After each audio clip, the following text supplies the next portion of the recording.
He's going to keep it. He's got a blocker. He's got a touchdown. Hoover on the board first here with 9:02 to play in the first quarter. Patriots get on the board. The 12-yard score by their quarterback, Jordan Daniels.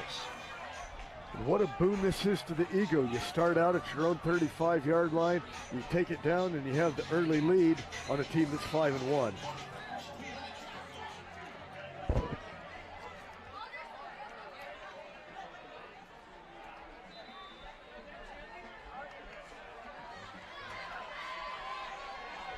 Well, that pass and catch over the middle really set that up. A big gainer that got him down near the red zone, and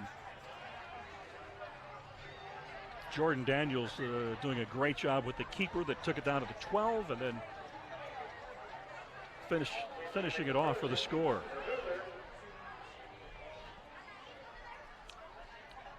Down Hoover's place kicker is Benjamin Hernandez, who's also an offensive lineman. He is not your prototype kicker.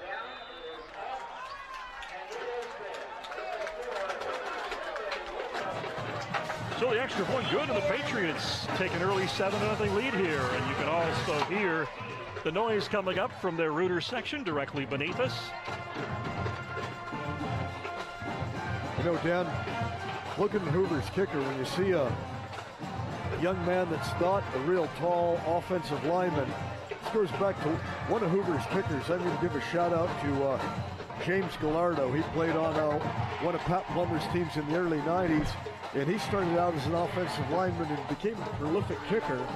And he went to Upper Iowa University, where he still holds a record, kicked a 58-yard field goal for Upper Iowa. And he is a longtime special teams coach here before well, he's temporarily out of coaching now. I don't look for it to be that much longer, but James, along with Benjamin Hernandez, you usually do not see offensive linemen be kickers. I can think of Tom Dempsey and Lou Groza being the only two other ones I know of that did that. And they were pretty darn good. Mm-hmm. I believe Jerry Kramer was at one time too. Google could prove me wrong on that.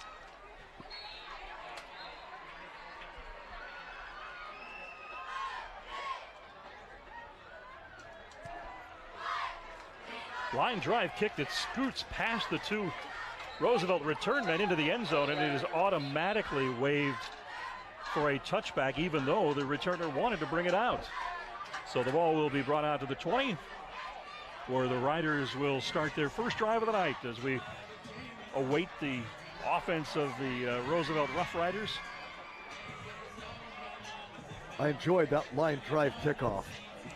I mean, why pooch kick it when you can get it into the end zone? And even if they would have been able to field it, it hits the ground a couple of times, it gives your coverage team a chance to get down and make things happen. Angel Maldonado, number 5, is their quarterback.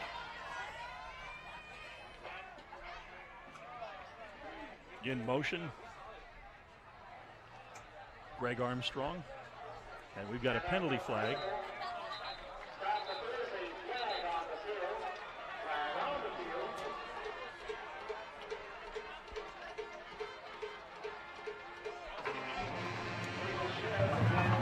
Well, it's an illegal shift charged to the Riders, and that's going to march it back 5 yards.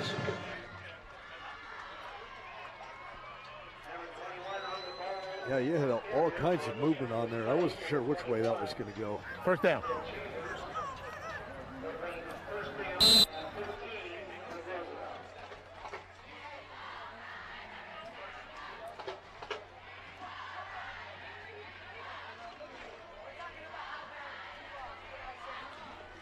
So Roosevelt will now have 1st and 15 from the 15-yard line as they hustle up.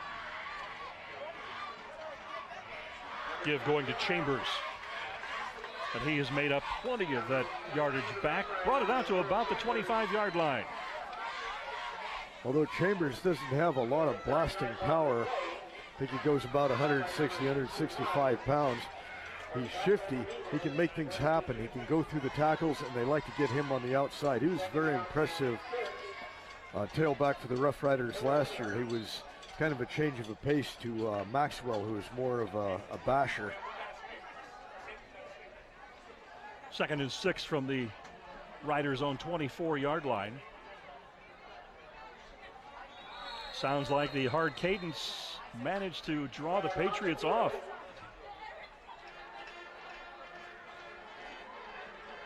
Tom Branstetter across the way, the head coach of the Riders, and first down. Name no doubt familiar with. He was a Vince Branstetter. Second down. Vince Branstetter, the head coach of the Rough Riders, and you might remember the name. He was a tight end for the Fresno State Bulldogs. Came up from Anaheim, and I don't think there was anybody in the stadium who has ever had a more prominent teammate than Vince Branstetter had in high school. And we'll pick that up again when we complete this play. 2nd down and 1. Ooh, and the Patriots may well have stuffed that play.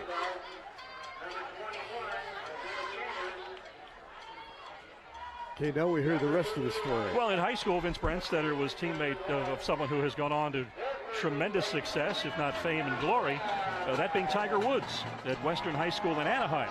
And Fred, you're giving me that look that says, no, Tiger Woods did not play football. And you're right, he did not play football.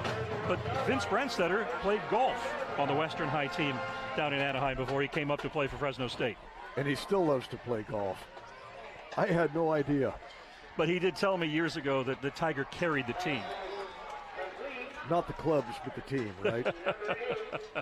They did not have a state championship at that time. It was a northern and a southern sectional, and of course Western High did win the Southern California regional, and Tiger took the medalist honors. I would imagine that. But he had actually played as an amateur in a PGA tournament, the LA Open, during his sophomore season at Western High School.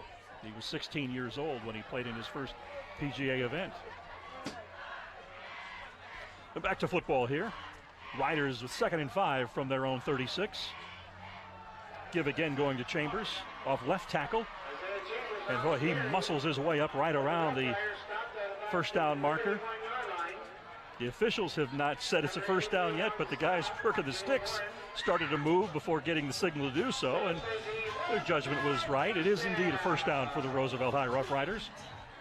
Well, they sensed it, and you'll see, Dan, the Rough Riders have not showed us the same alignment 2 times in a row. And we still haven't seen it. I formation. Chambers right up the middle. Loose football. Ball's loose. And the Patriots believe they have it. And they do. Turnover goes to Hoover. So the Riders cough up the football at the 46-yard line. Turnover going to Hoover. A big, big break for the Hoover Patriots. Have a look on it to see if we can see how this came loose. Oh, helmet right on the football. Helmet on the ball. Yeah, Chambers seemed to have a little bit of trouble with it on that previous play, where seemed to have a little bit of trouble getting a hold, and on this one, the Patriots really exploited that. Well, when a DB or a backer comes up, puts that helmet right on that football, pretty tough, no matter how hard the grip is, to hang on to it. No doubt. 4 receivers set for the Patriots, 1 back. As you hear the clapping of Jordan Daniels, looking for someone. Now looking for time. Waves his receiver and overthrows him.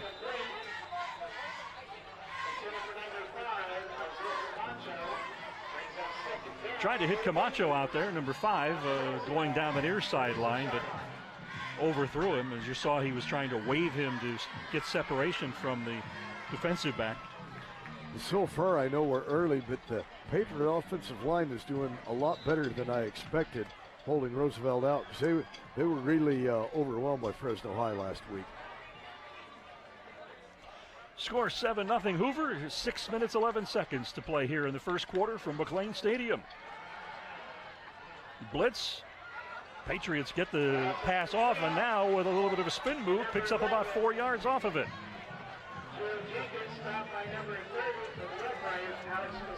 Yeah, the Riders had a blitz going, as you said there, Dan, and I thought, you know, if Hoover would have had one more man out there for a block, they could have gotten some big yardage on that. Could have picked up even more. As it is, he picked up, looks like he got about 5. 5:44 to play here in the first quarter at McLane Stadium. Glad you've joined us. Hoover High on top here, 7-0. And with the football, hoping for more. Daniels looking for a receiver. Now scrambling. He's got the first down, and he's got about 5 more. As though he ran out of bounds at the Roosevelt 30-yard line. And Daniels was real patient on that. He didn't throw the ball up, waited, and then he knew with his speed he could get to the outside and easily pick up the first down, which he did. He's getting time. Even when they had the blitz on him, he did have enough time to scan the field and see where there was a receiver he could do something with.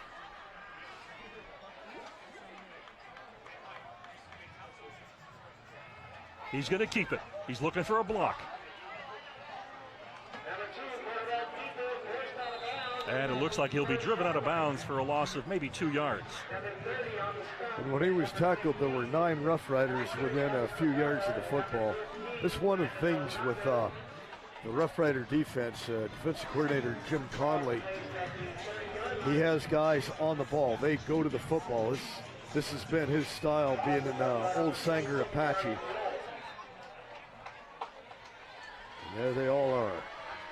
Very swarming defense.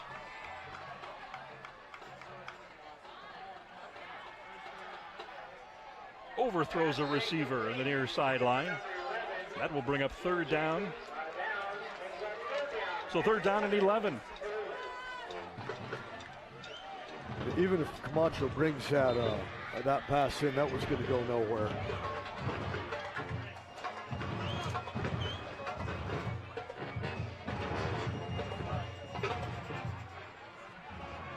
Players looking to the near sideline to get the play signal from their coaching staff.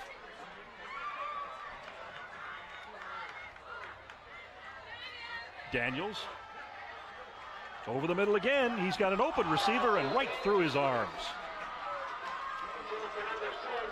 On that sideline below, you saw a lot of hands come up to heads, realizing that they had the potential for something there, and it just didn't quite work. Right there, reminded me of the Broncos Chiefs you see once late again play here, the other day. just through his arms. So it brings up 4th down and 11, and the Patriots are going to go for it as Jordan Daniels comes back out.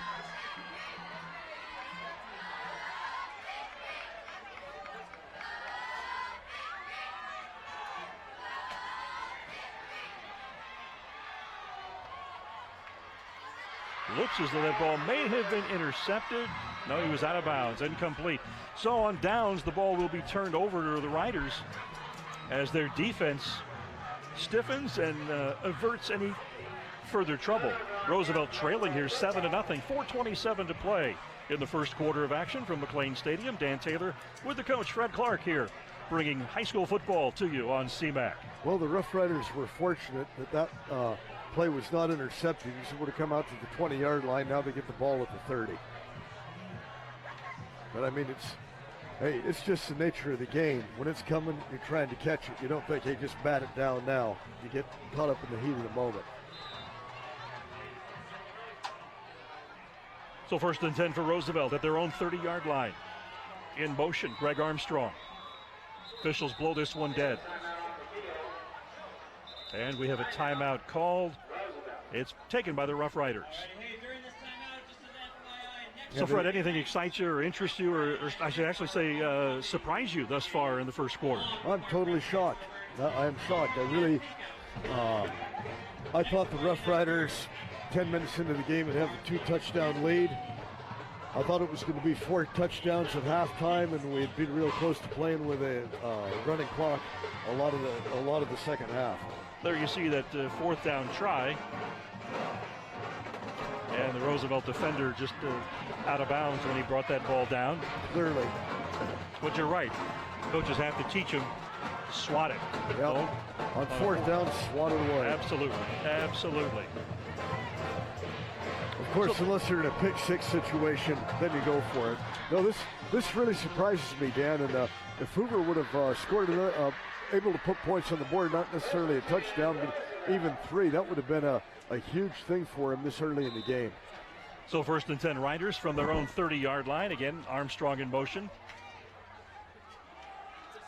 play action. Throws to the back. That is Armstrong. Gets a good block. And the Hoover player is throwing up his arms like, wait a minute, that was a legal block, but the officials say, the official closest didn't say anything, but we have just heard the PA announcer say there is a flag on the field and it must be on the over near the far sideline. Okay, my question is, his initial contact was in the front and the guy rotated so he got to the back. Okay. The officials having a conference about what they saw. Next, they'll go to the video in New York. You're just trying to get me stirred up when you say things like that, aren't you? Knowing, okay, Fred's going to have something to say about that.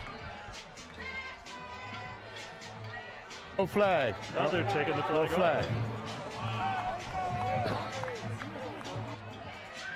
Yeah, let's go to New York. Okay. I'm so glad we don't have replay in high school. I agree with you. 2nd down and 4 for the Rough Riders. Ball's at the 36-yard line.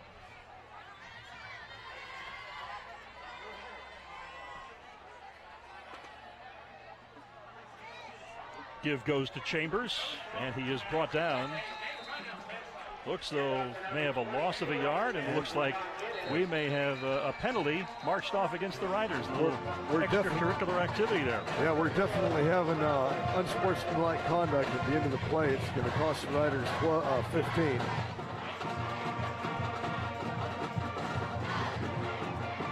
The Hoover High Band directly beneath us that you are hearing. Great spirit with these two teams. Terrific turnout on the Roosevelt side.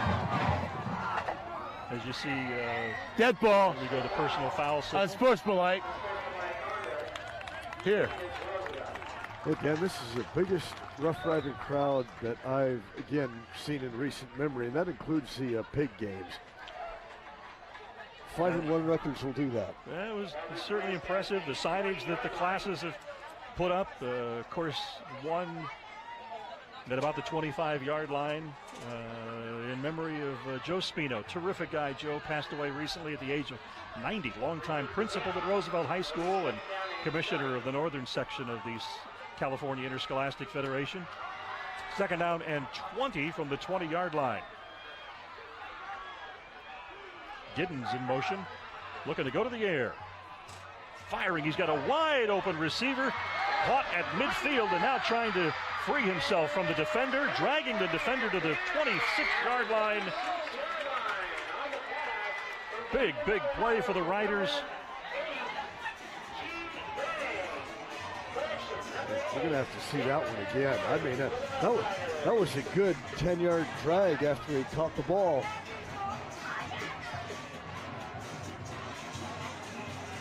Interesting. Grab the sleeves to get a little bit of leverage, and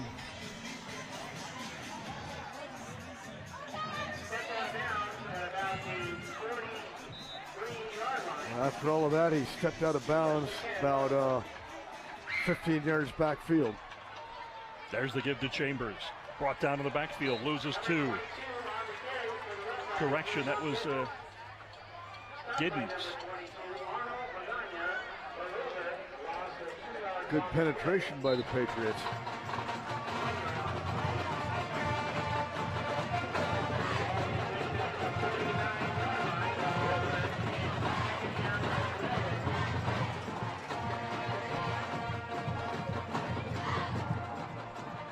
Second down and 11 at the Hoover 44 from the shotgun this time. Now from the pistol, actually, 6 yards back. Trying to evade the pass rush and runs right into the Hoover defender. Loss of about 6 yards on that as Angel Maldonado looking for a receiver and tried to evade pressure and worked his way right into pressure.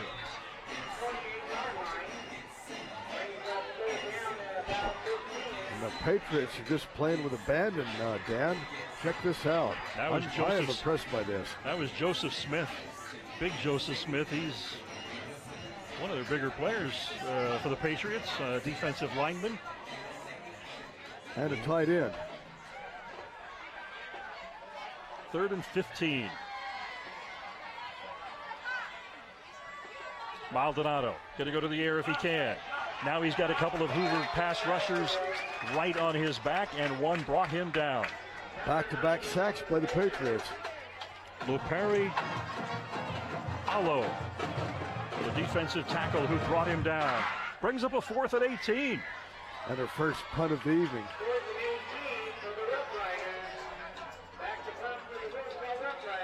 And Greg Armstrong is back to field this punt. So, Fred, if you were surprised before, this is the second possession where Roosevelt has not been able to turn it into any points. Very short punt down at the 36-yard line, where Hoover will start their 3rd offensive drive of the night. Yeah, the Rough Riders looked like they were in a hurry to down the ball. I think it would have bounced a couple of more yards down. So if you've just joined us, our score from McLane Stadium, the winless Hoover High Patriots 7 and the 5-1 Roosevelt Rough Riders yet to score. We've got about 1:24 left to play here in the first quarter from McLane Stadium. A very loud, very raucous McLane Stadium tonight. Big turnout by the Hoover student section, their marching band, as well as the Roosevelt students and cheer squads and bands across the way. Jordan Daniels clapping out the cadence.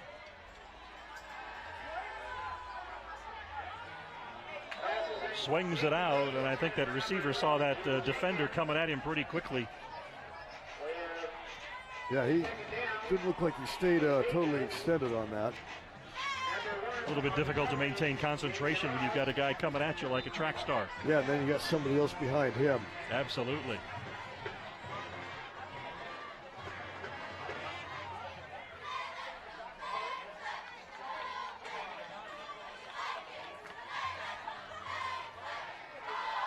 Quick pass, overthrows his receiver again. That was intended for Jenkins.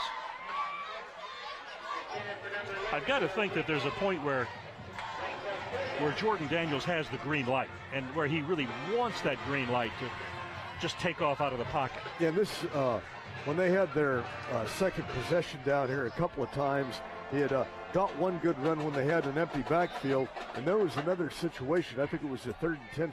I thought that would have been an ideal time just for a quarterback draw, and the yardage was there for him. 3rd down and 10 from the Hoover 29. Fakes as if he's going to run with it, goes out to Jenkins, and we've got a penalty flag thrown.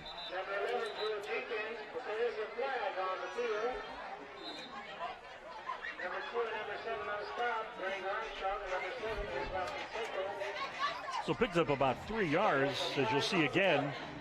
And I think, not sure what we're looking at. Ineligible downfield. Ineligible receiver downfield. And Fred, that's a difficult situation. You saw the quarterback initially take the snap and fake as though he was going to run, and then throw. Linemen have to be so patient on a play like that. No doubt about it. And sometimes they just get a little bit too fired up and, move down too far. And this is what happened. I didn't see it. Okay, now I'm real confused, Dan. Oh, what? Apparently it was offsetting penalties, an illegal man downfield. Oh, what was the other penalty? And now I'm confused. Now I'm confused as well. So am I. Oh, okay, the Rough Riders declined the penalty, I think. No? Oh, yeah, it's 4th down. That's why it came back. They declined the penalty. Gotcha. Yeah. So the Patriots will punt it away. David Rodney, their backup quarterback and wide receiver, will go down back to the 20-yard line. I get it now.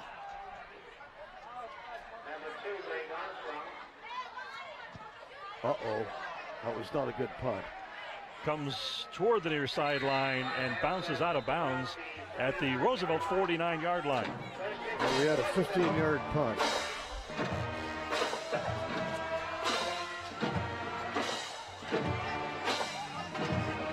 So the Riders come out for their 3rd possession of the night, thus far unable to put points on the board. 51 seconds left here. in the first quarter of play from McLane Stadium. Riders trailing Hoover 7-0. Well, having the ball at their own 49-yard line, the Riders have excellent field position to try and make something happen. They moved the ball decently. They just haven't got into their niche yet. I formation behind Maldonado. Maldonado with play action, looks for his tight end Armstrong, overthrows him, a little bit high.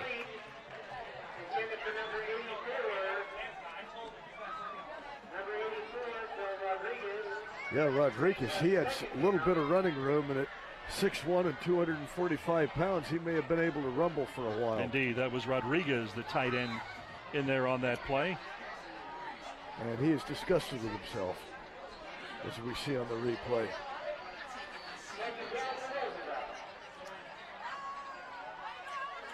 Give to Chambers. Brought down at the line of scrimmage. Correction, that was number 22, Giddens.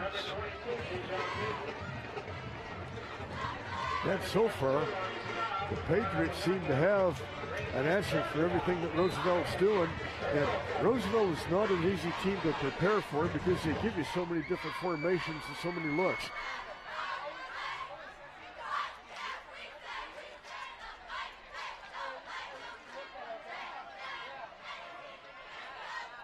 Perez and Giddens in the backfield.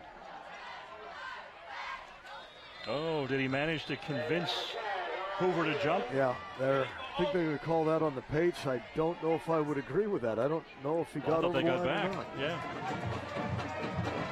But it doesn't too much matter what we think. Oh, encroachment, defense. Until you put on that striped shirt, nothing matters, right? That's it. So 5 yards marched off against the Patriots, and it puts the ball in Hoover territory at the 47-yard line, 46-yard line. And that's the end of the first quarter, Dan. There she goes, end of the first quarter with the Patriots on top 7-0, and I'm sure as you text and word goes out to some of the other games around the Valley, there's going to be some raised eyebrows at that score. Mine are still both raised at this score, and I'm seeing it. And we only have to move it from the 46 to the 46. This is going to be a short movement by the officials. This has got to fire up the Patriot bench. Not only their ability to get on the board first, but particularly what they have been able to do on defense. Yes, because you look at some of the scores that Hoover's allowed this year, and I'll be saying this all night as long as the game stays close. I'm surprised by it. Confidence grows, morale grows, enthusiasm grows.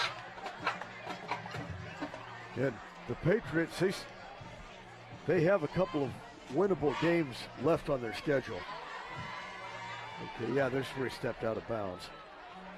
Well, they play like this, they're all going to be winnable games. Yeah.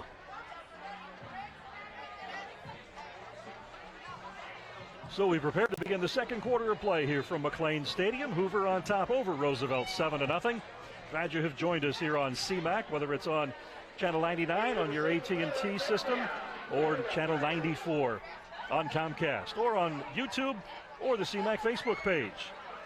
We've got a penalty flag. Quarterback keeper, he's got a wide open sideline.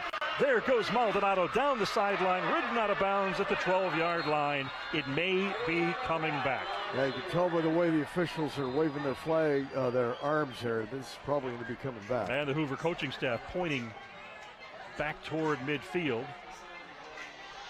as if to suggest it is coming back. And the line judge, Brian Contreras, had already pointed in Hoover's direction, in the direction of Roosevelt, so this is definitely coming back. Got a legal formation on the offense. And you can see some of the frustration expressed by a few of the Rough Riders as they walked behind as that call was being given to the cameras. And Coach Branstetter looks less than pleased in front of the Rough Riders sideline.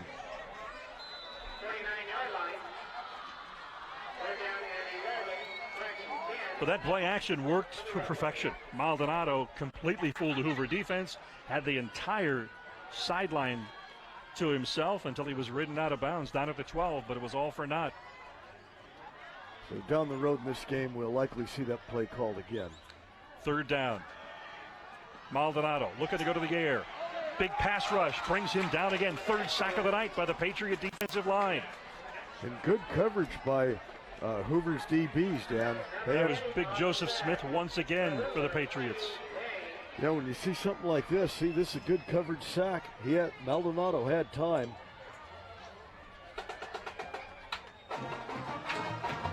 So on 4th and 11, the Riders are going to punt this football away.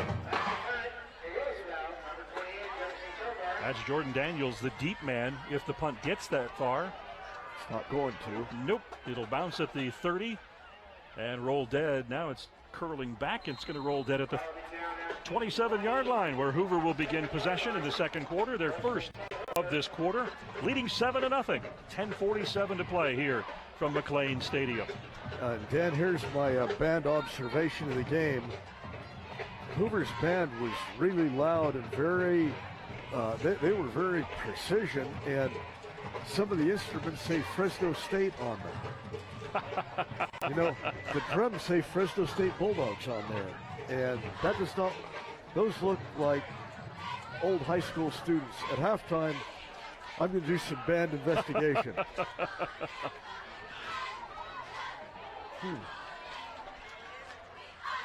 So the Patriots with the football at their own 27-yard line. 3 receivers to the near side, 1 to the top of your screen. Jordan Daniels clapping out the signals. And this is what we have been waiting to see. He's got plenty of room to run. And out of bounds he goes at about the 42-yard line. He's got first down yardage for the Patriots. It will be spotted just across the 40. No, actually just before the 40. I'm not saying the 39 and 7/8. Oh, I know, that is good.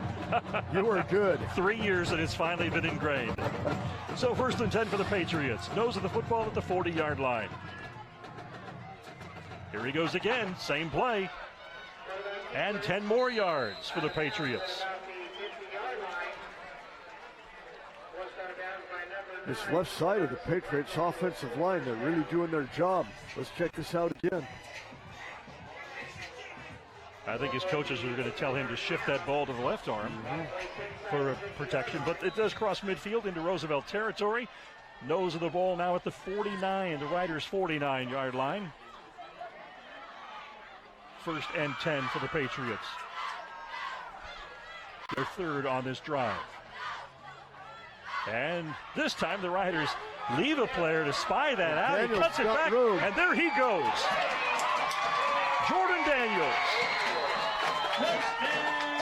49-yard touchdown run.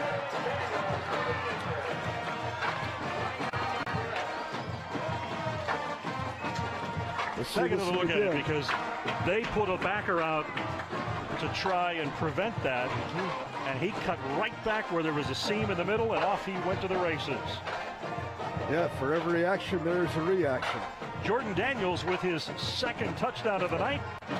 The first a 12-yard run, this one going 49 yards for Hoover's 2nd score.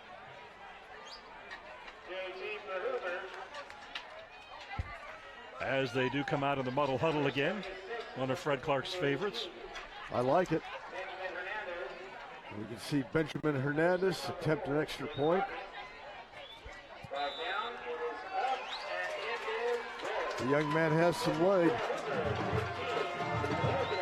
So at the 10-12 mark here in the second quarter, Hoover is now on top by 2 scores over the 5-1 Roosevelt Rough Riders. And this could, there's a lot of football still to be played, but I think as people hear this score, they're going to wonder if tonight is going to turn the North Yosemite League topsy-turvy. It's going to could change things around, and well, Roosevelt, and I cannot blame him. You know, he said that we always say, well, this could be a trap game. Coaches will tell you there's no such thing as a trap game. Every game is important. These are high school kids. They know what their record is. They know what they've done.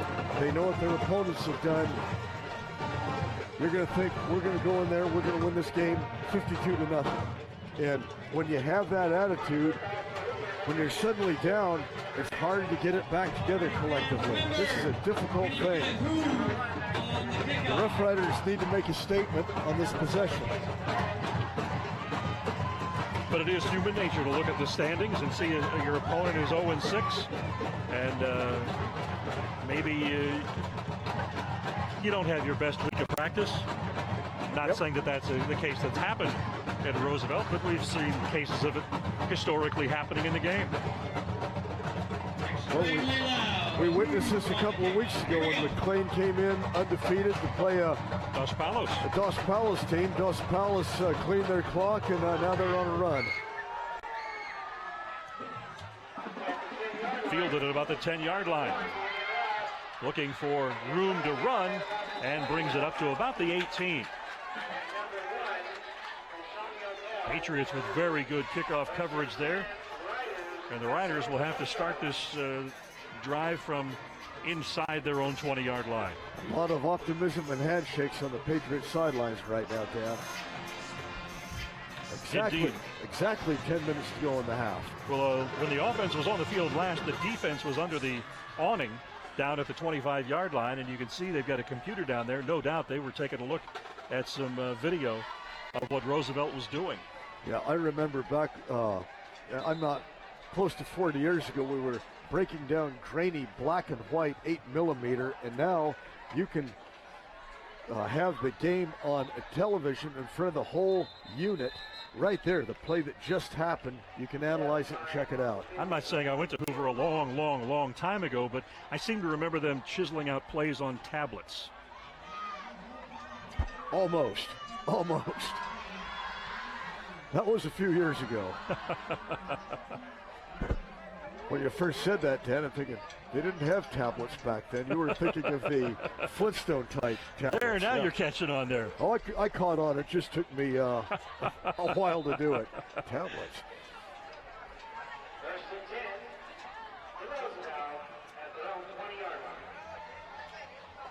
So Roosevelt breaks the huddle, comes up to the line of scrimmage, which is at the 20-yard line. Quick pass to the man in motion, and he leads him a little too far. Ball dropped, incomplete. It looked like Banana got his hand on the ball and just got a fingertip on it, Dan. That was Giddens, the intended receiver. We'll take another look at it. Great job by the crew out there in the truck to find that play and give us another look. He did not get his hand on it. Manuel, Natalie, the crew.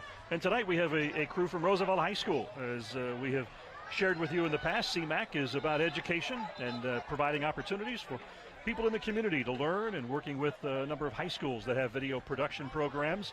So tonight, Roosevelt's video production program, their teacher Sam Ruiz has got 10 students out here with us, working under Manuel and Natalie and the CMAC interns and the CMAC crew to bring this game to you tonight. Fred and I are always excited to be a part of this and to help the young people as they learn the skills to move into the industry. We have had Sunnyside High, we've had McLane High, and this week Roosevelt High. A couple of scores. Dan, McLane, who was undefeated a few weeks ago when we did their game, they're behind Reedley 35-0 out in Reedley. Throw to the near side, a little high. Did he pull that ball in? He did. Pass is complete. That's a first down, and across the 30 to about the 32-yard line. Out in Sanger, the Apaches have a 14-7 lead over the Bullard Knights in the second quarter. Wow.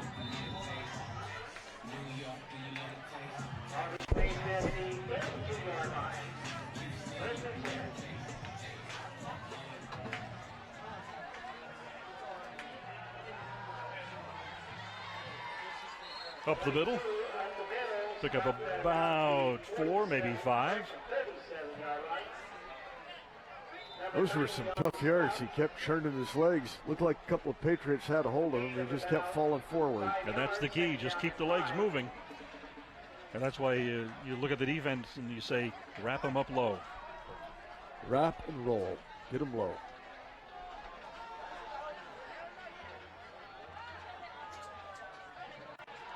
Here's the give to Giddens.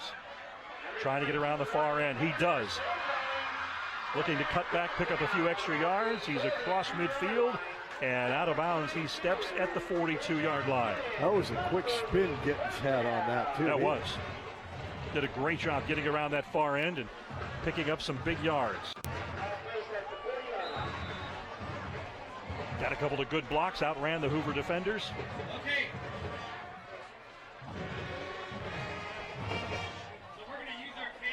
A little bit.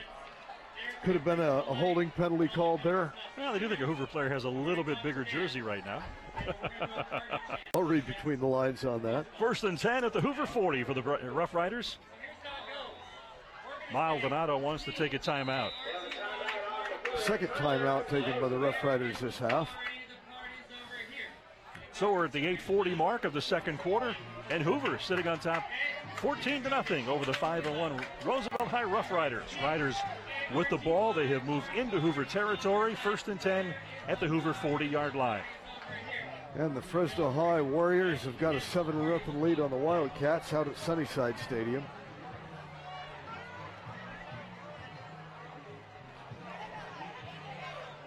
Coaches on both sidelines giving some instruction to some of the players. There you see Giddens getting around that far end. Did step out of bounds, but made a nice spin move to pick up a little bit of extra yardage before the play ended.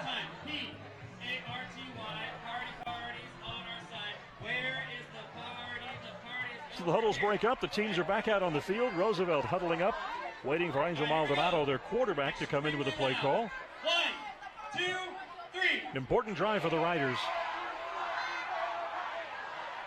Giddens evades one tackler in the backfield, gets hit after about a 2-yard gain. 2-yard gain, and then he came back 3 more. That was some aggressive pursuit by the Patriots. I think the Hoover defense may be even more impressive than an offense that has a 14-0 lead on the scoreboard. Hard to argue that. When you're pitching a shutout so far, you're doing good things. Officials give them a gain of 2 on the play. Ball at the 38 of the Patriots. 3 receivers for the Riders, and it goes to Giddens. Looking for a block, doesn't get it. Picks up about a yard or 2 before he is ridden out of bounds, and that's going to be a 3rd down play for the Riders. Patriots did a really good job of spreading that out, so not letting them turn the corner. Big 3rd down play. 3rd and 5 for the Riders. This might be, thus far, in a frustrating first half for them, their biggest offensive play.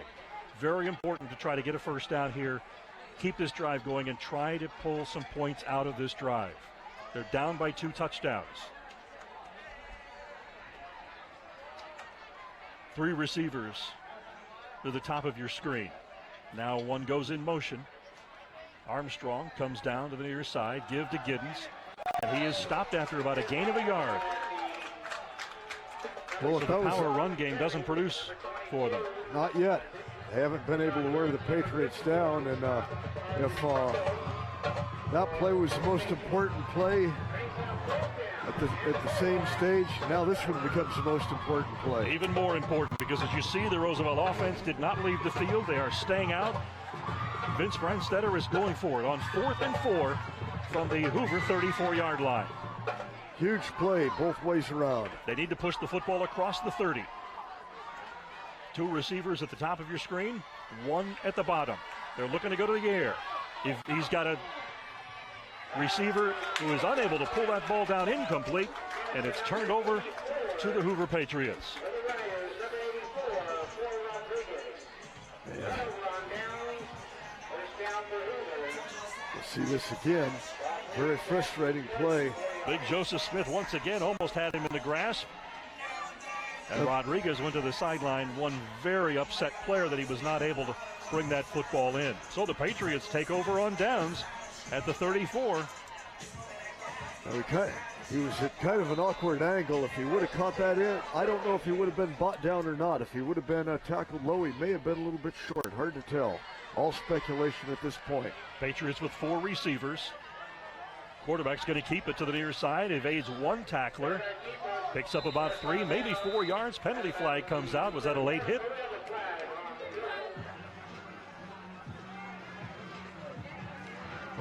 The way the Hoover coaches are talking to Joseph Smith, not sure if he was being chided over a block he did not make or a block he should not have made. Personal foul, blocking the bat. Here. I think he answered the question on that. That was the block that should not have been made. Indeed.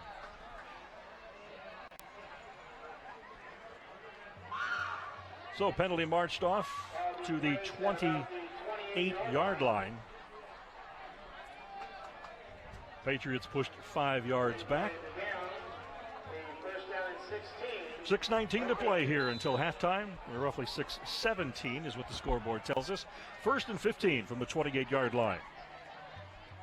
Jordan Daniels looking over the defense.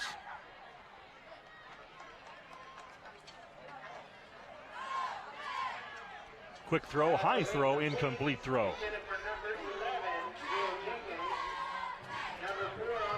Chickens was open on that, Dan. Ball was just a little bit too high, but he had plenty of company if he would have brought it down. So it's 2nd down and 16.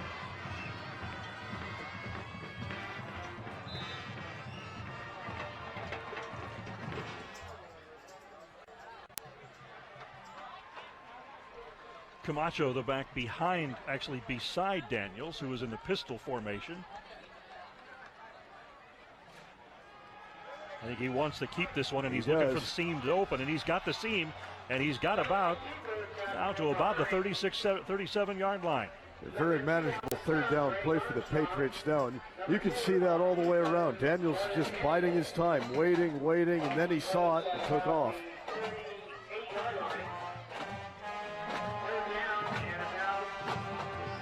Brings a 3rd and 6 for the Patriots. Well, they would need to get to just a little shy of midfield for a 1st down here. As you see, 3 receivers to the near side. Camacho, the lone back, alongside Daniels. And he's looking to keep it. And the Riders are flying in his direction. And he is out near the 1st down marker. This is going to be real close. And from this vantage point, I think he's got it. If we look at where the side judge in closest to us is standing, yes, he has the 1st down.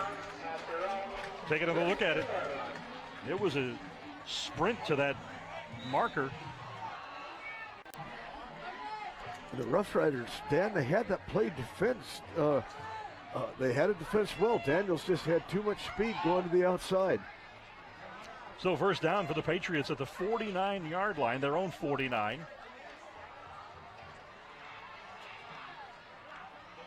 Daniels or did he overthrow his receiver? He overthrew one, but he underthrew the other. Yeah, it looked like it was going to be picked. Then it looked like he may have hit the jackpot, and ball was trapped. That was Stanley Thomas, who almost came up with that football. Oh yeah, clearly a trap. 2nd down and 10. Ball at the Hoover 44-yard line.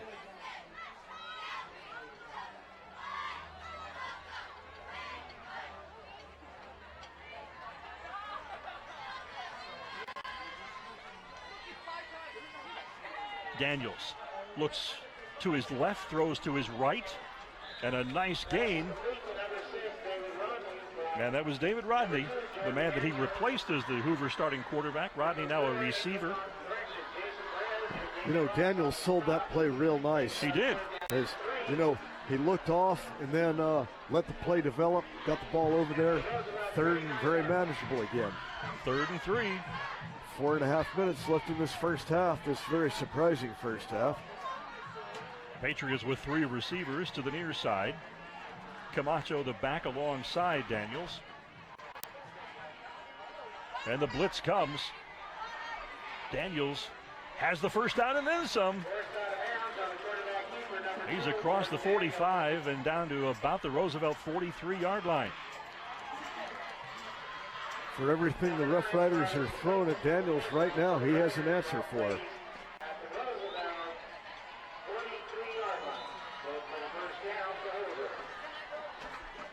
You can't teach speed, and speed can do so many things for you. No doubt about it. 1st and 10 at the Roosevelt 43. Daniels looking to come to the near side, overthrows his man. I think that lead foot is just not getting planted properly. He's throwing the shoulder out, swinging the shoulder out, and overthrowing. And there's a lot of contact as the ball was coming in that direction, too. A lot of contact. 4 minutes remain here until halftime. Hoover sitting on a 14-0 lead over the 5-1 Roosevelt Rough Riders. Hoover looking for their first win of the season.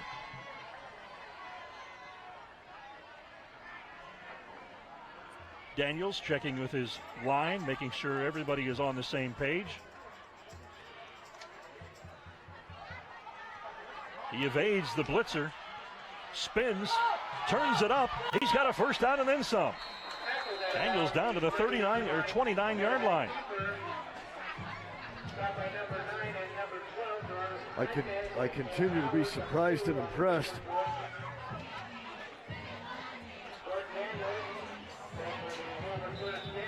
You know, the Riders are getting hands on Daniels. They're just not able to bring him down. He is very elusive, if not very quick as well. I wish he would shift that football to the left arm, though. That is a fumble waiting to happen. It certainly is.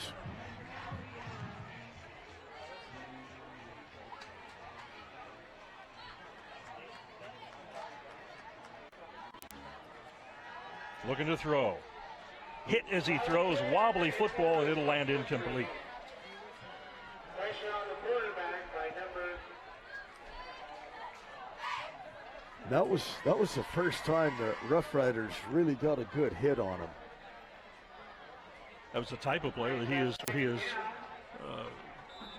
pulled it down fled and the took pocket. off. Exactly right. Exactly right. So brings up 2nd down and 10 from the Roosevelt 29-yard line. 2nd down.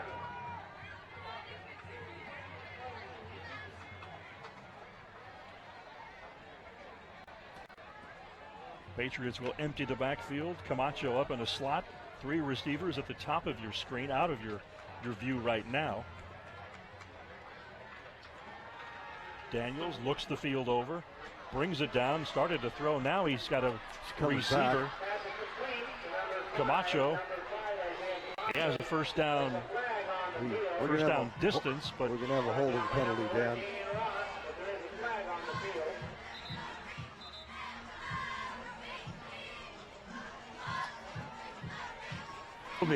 Did a nice job, though. He looked at his receiver and then repeat 2nd down. Actually managed to convince that defender to come after him, which freed up the receiver.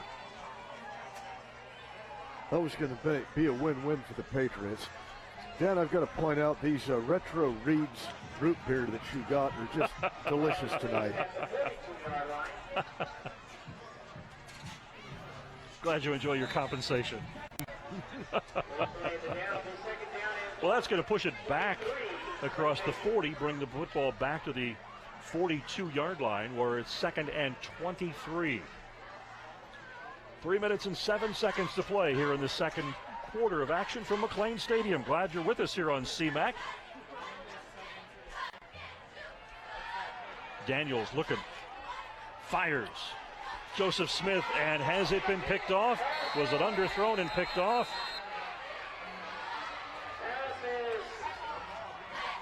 That's Hoover's ball. He took it away from him.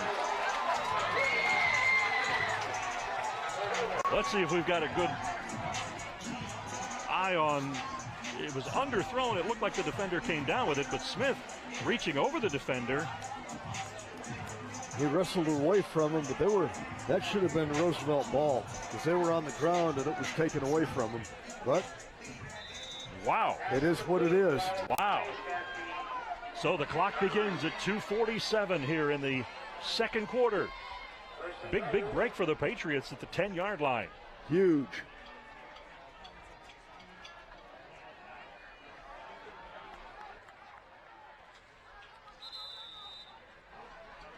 And the Patriots take time out. I thought Coach Branstetter threw his little red flag over on the sidelines to get a video review on that.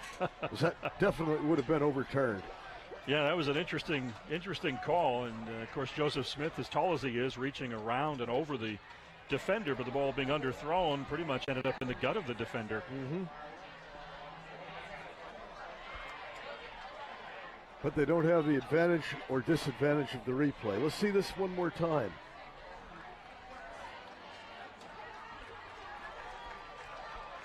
Looks like Buchanan has a 21-7 lead on Clovis West right at the start of the second half. Golden Eagles hanging in there. Well, there you saw that, an interesting call, and it certainly looked as though, to us, the defender had the possession of the football. But then after the wrestling around, by the time the official really got in there, what more could he call when the Hoover guy had the ball when he got there? I have to profess ignorance of a rule, if there is a rule, that when they both come down with it, the offense has not a tie goes to the runner type thing.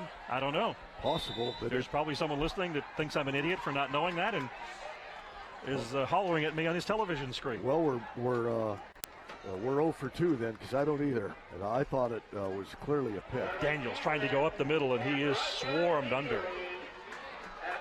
Clock continues to run at about 2:24, as you see on the bottom of your screen.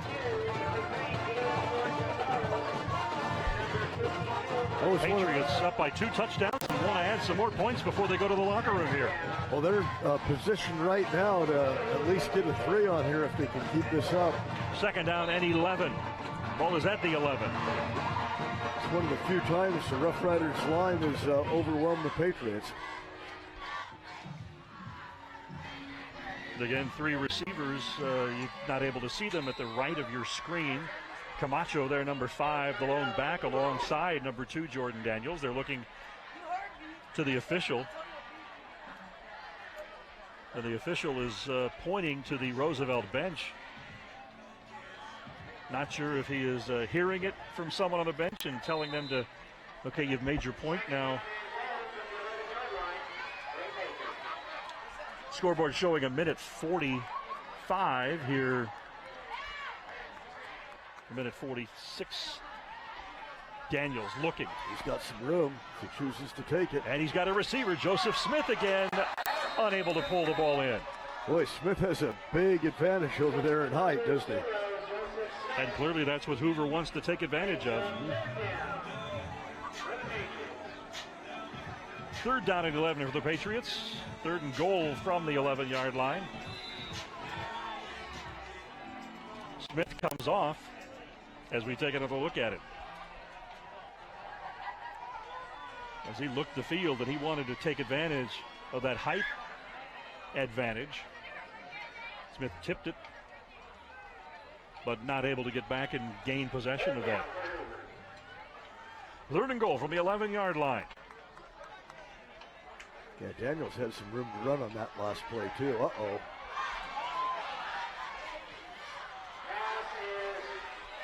I think the Rough Riders are going to get called here. And wondering what the call is going to be. Penalty flag thrown. You see the officials at the bottom of your screen there initiating a conference, and now we're going to get the call just to the, there we go. An eligible receiver again. On the offense. Remember, this brings up an interesting dilemma for Vince Branstetter to decline the penalty, give him a 4th down now, or move him back a little bit more. I think he's going to decline the penalty. Indeed he does. Now it's 4th down. The public address announcer said 3rd down, and I disagree with this decision. Hoover may make me look stupid, but you have the ball right in the middle of the field. You have a decent kicking game. Go for the field goal. Indeed. Put you up by 3 scores. But they could make us look. And Russ Pickett not happy to have to burn a timeout, but he's having some communication issues with that offense, and he wants to bring them over and talk about things. So we've got 1:31 to go until halftime here at McLane Stadium. The score is 14-0. The surprise of it is it's the winless Hoover Patriots sitting on top of the 5-1 Roosevelt Rough Riders. I'm equally surprised.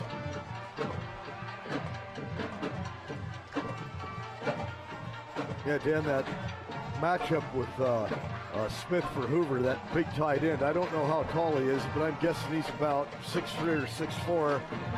And Isaiah Chambers, who is on coverage, he's generously listed as 5'9". That's quite an advantage. Well, there's Hoover's second touchdown. That one went 49 yards, put him up 14-0 early in the second quarter. And they would like nothing more than to get a little bit more of Jordan Daniels' magic here in the final minute and a half of play before halftime. Well, they're going with 4 receivers to the back and keep an eye on Daniels. Certainly trying to spread out the defense here. Daniels lobs it up in the air. Incomplete. And the Hoover defender, Jenkins, trying to plead his case to the official that his jersey was tugged and should have drawn a flag, but does not happen, and the ball goes over on downs to the Rough Riders with 1:20 to play. Let's have another look at it and see for yourself. I definitely see why he wanted to plead his case. There's contact, and well, maybe that was it wasn't intended to be a makeup call, but that was a makeup call. Even though officials will tell you there's no such thing as a makeup call. No such thing as a makeup call, Right. and even though it wasn't intended, it balanced out. Maldonado calling signals. Sends 4 receivers out. Going deep.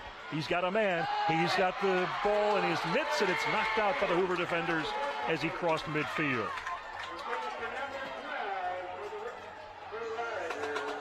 That was Howard that couldn't bring that one down. Had the ball in his hands. Terrific looking pass. Almost looked like a terrific catch in traffic before the defender was able to knock it away. 2nd down and 10 from the 11-yard line. 1:20 before the intermission. It's just how you want that ball thrown. He was in stride. He just couldn't quite bring it down. Good coverage, Joe, by the Pates. Maldonado to Perez. And looks to be just maybe 2 yards shy of the 1st down marker.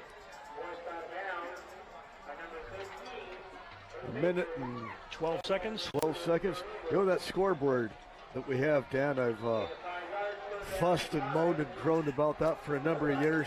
Brett Maher told me there's going to be a new one up here by the end of the season. Should be up here in 2 weeks. Terrific. I look forward to seeing it. Big old jumbotron about 50 feet wide. I'm hoping. Wishful thinking. Wishful thinking. 3rd down and 5 for the Riders at the 16-yard line.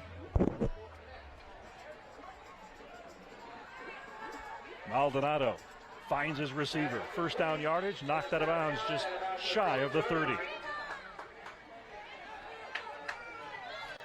Roosevelt passing game churning up the yardage here with 1:07 to play in the 1st half.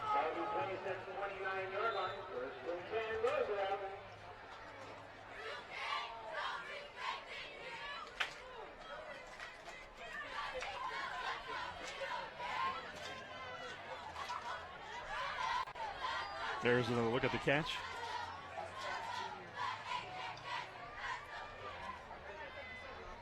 The NFL, they would have called 15 yards on that one. Looked a little late. 1st and 10. Swings it out to the near side. This is Perez with room to run. He's across the 40 before 3 Patriots bring him down.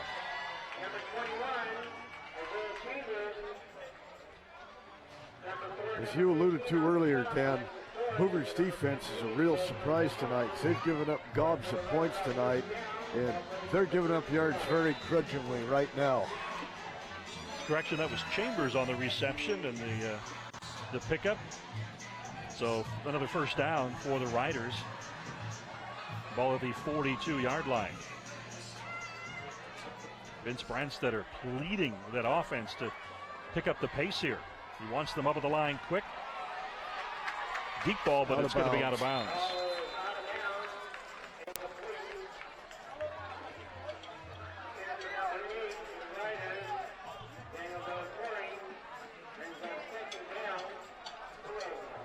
We have 30 seconds left in the half. 33 seconds left till the intermission as the ball is at the 42-yard line of the Rough Riders. Each team with one timeout left if needed. Roosevelt would like nothing more than to get on the board before they go to the locker room at the intermission here, trailing 14-0 to Hoover.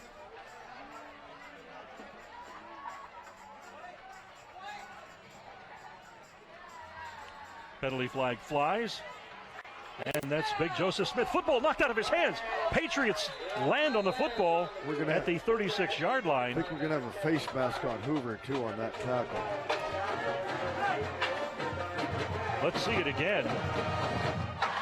I mean, the penalty flag came out very quickly, and Smith was able to knock the ball out of the hands of the quarterback Maldonado, and the Patriots land on it. And now we've got a big conference going out on the field among the officials again. So I thought he brought him down by the face mask.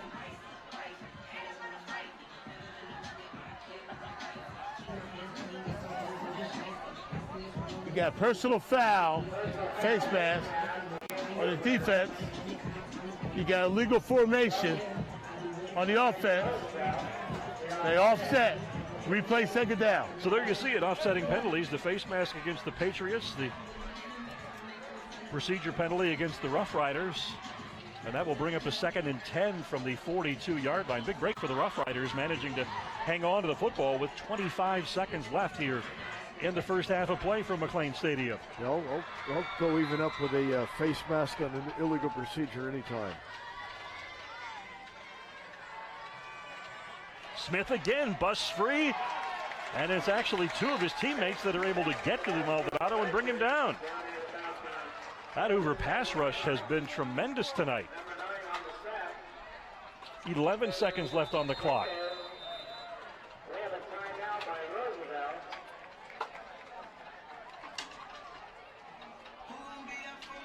So the Riders take a timeout with 7 seconds left on the clock.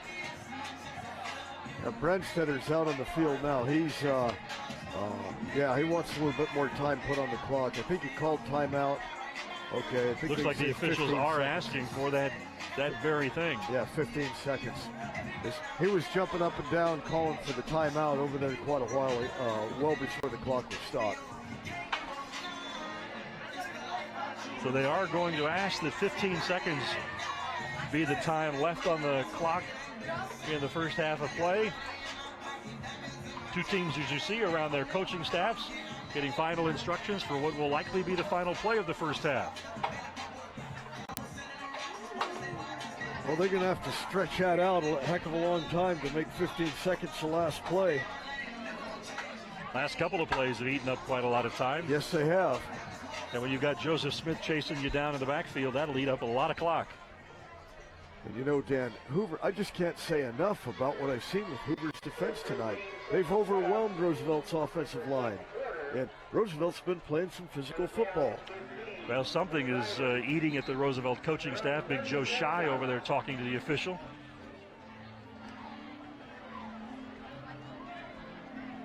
And Big Joe stands out wherever he is. Absolutely. He just cannot blend in.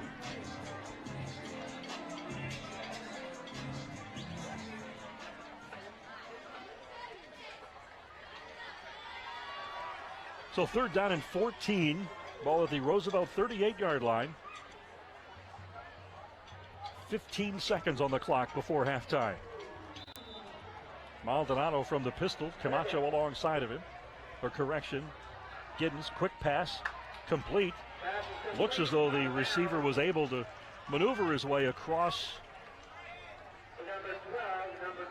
the 44-yard line and get the yardage he needed for a first down.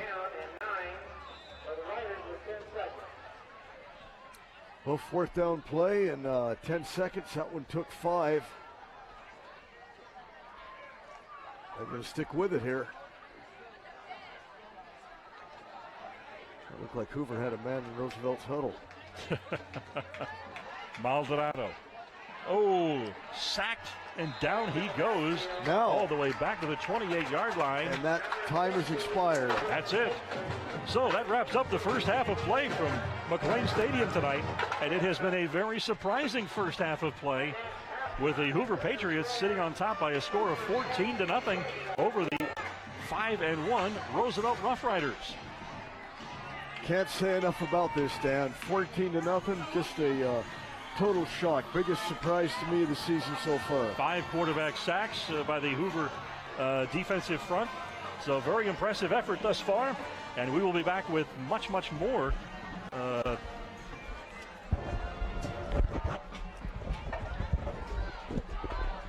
in this one. But it has been a big surprise. And one of the big surprises is the impact of Jordan Daniels, the Hoover High quarterback tonight. Obviously 2 touchdowns, one on a 12-yard run, the other a 49-yard run, but he has completely impacted the flow and the play of this first half. Yeah, no doubt, Dan, and Roosevelt does not really have an answer for him.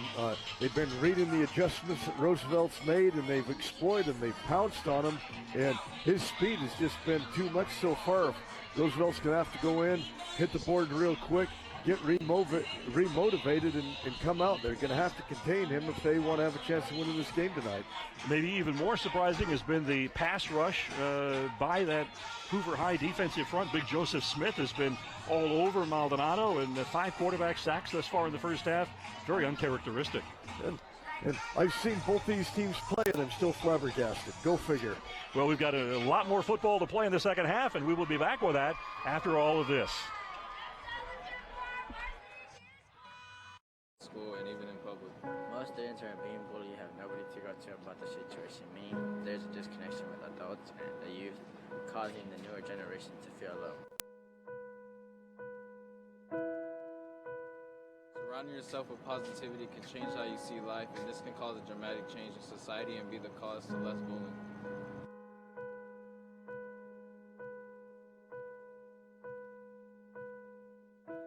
This video has been produced with the help of our video production team on behalf of Roosevelt's Pathways in Medicine.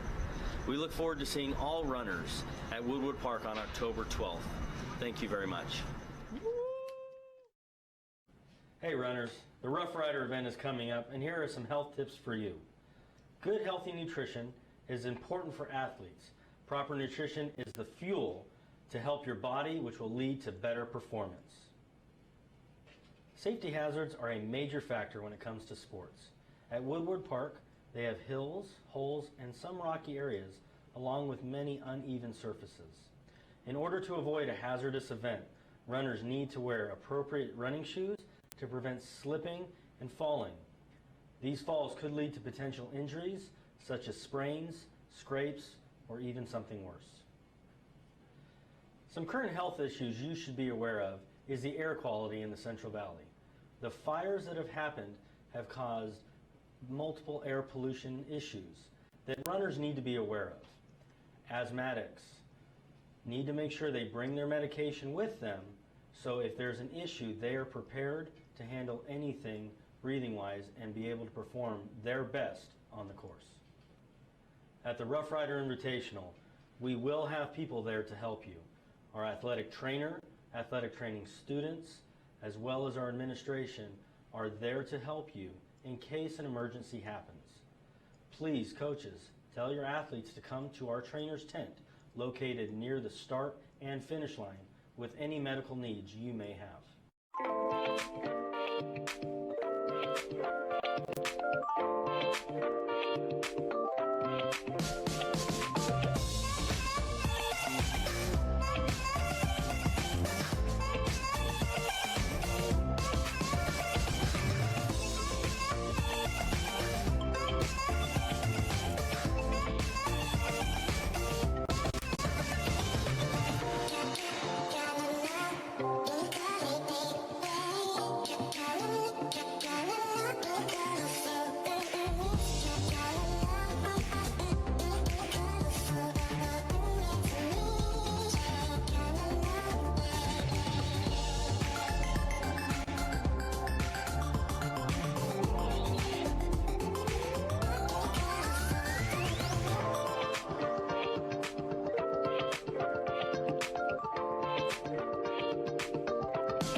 Hi everyone, we are the homeroom class of 2018 through 19. We will be making videos, spreading positive messages, and other things. If you have any ideas on how to spread positivity or any challenges, feel free to contact me or Mr. Reese. Thank you. Thank you. I told you I'd be mistaken. Oh, fine. That was good. Hello, my name is Jason. And I am Kaylin, and we are here to talk to you today about empathy. What is empathy? Empathy is the ability to understand and share the feelings of another. Meaning that you are able to relate to others' feelings, or in a sense to able to step in their shoes. Why is this important, you may ask? It's important because with the power of empathy, you can affect someone in a positive way. For example, hey man, I know what you're going through. I've been through that. I'm here for you. Another example is, hey man, I understand what you're going through. I might not be able to relate, but I'm here if you need me. Here's an RHA student on the effects of empathy in her life. A lot of my friends struggle with depression, and I personally have struggled with depression since I was 8. What are ways that can help you during these times? Just people being there, because it depends on the time. I mean, sometimes it's just feeling of emptiness, other times it's overwhelming of all emotions, just people being there, listening to me, hugs, just simple things. So showing empathy towards you can benefit you? Yeah, I mean, it gives me motivation to do good things to others, and it makes me feel wanted and needed in the world. Would it also make you show empathy towards others? Of course, it gives me motivation that if people are giving love to me, then I can give love to someone else. Realize and empathize.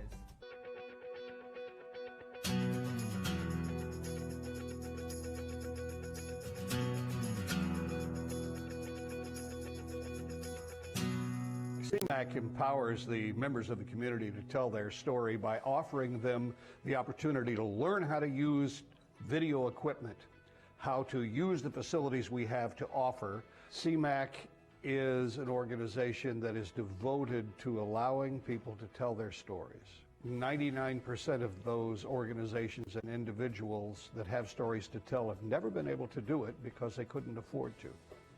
Now they can. CMAC empowers members of the community by offering them the opportunity to learn how to use all the wonderful equipment that we have available for them. And then once they've learned, using that equipment to create their own content. The great thing about once someone has filmed and edited their video is that it is aired via Comcast and other channels, and this gives Arte Americas the opportunity to connect with outlying communities, people who may not have a chance to discover us any other way. To see something that you've actually produced on a channel is fun for the first time, especially if you spent a lot of time with it. And it does take time to learn the programs. Because you hear it all the time as a producer, we can help get you out there.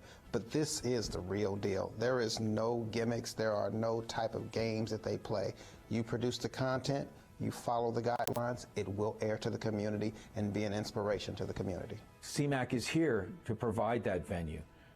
And it provides that venue to every aspect of the community, every part of the community. No one else does it that way. No one else offers that. The importance of CMAC's members cannot be overstated. CMAC is its members. We've trained hundreds of people, and we've already seen hundreds of stories, and the results of those stories are being felt in numerous ways. I got involved with CMAC because a friend of mine already belonged, and we volunteered to film a fashion show. And because there were good classes for CMAC, they ran us all through all the instruments and equipment that we were going to be using. I felt good about the experience, and I felt really confident, and actually it was really a lot of fun too. And the training is simple. You know, when I did it, I think I took 7 classes, and at the end of 7 classes, I got a certificate, and I started recording things. Anytime I've had questions, the staff here has been great, and they've given me the opportunity to try different things with whatever content I'm producing. When I got around other members, seeing that they had different visions than I had, but that we could all partner together, it was just like a giant gumbo or a giant buffet of different ideas, different creators, but all with one purpose: to create quality content. You can't do it all. You can't be the man in front and behind the camera for every production. CMAC needs volunteers because it's a community-based organization, and the more volunteers you have, the higher quality of production you can achieve in your program. People can contribute to CMAC by just participating and coming up with your own clever ideas and coming to the functions, coming to the events. I feel great about being able to send volunteers and people who are just connected with Arte Americas over to CMAC so they can develop their own art form. I think you'd be hard-pressed to find another organization providing this level of resources here to the Valley to anybody who is interested, motivated, and wants to sign up. It's incredible. We love having them across the street, and they really are adding to what the Central Valley is providing. CMAC is an outlet for anyone who wants to get their message or their skills or their artwork or whatever it is out into the community. It's a professional atmosphere where you can get the help that you need to be able to produce your program, and as a result, Fresno gets so much more to see and find out about. I mean, when I see the smiles when people come through on orientation, or when they're hanging out in class, or seeing their projects being on the big screen in the lobby or on TV, that's magic. I mean, it's one thing to hope to do something, but it's another thing to help people fulfill and be that servant in the community. And that's what CMAC is. CMAC serves to help fulfill people's dreams.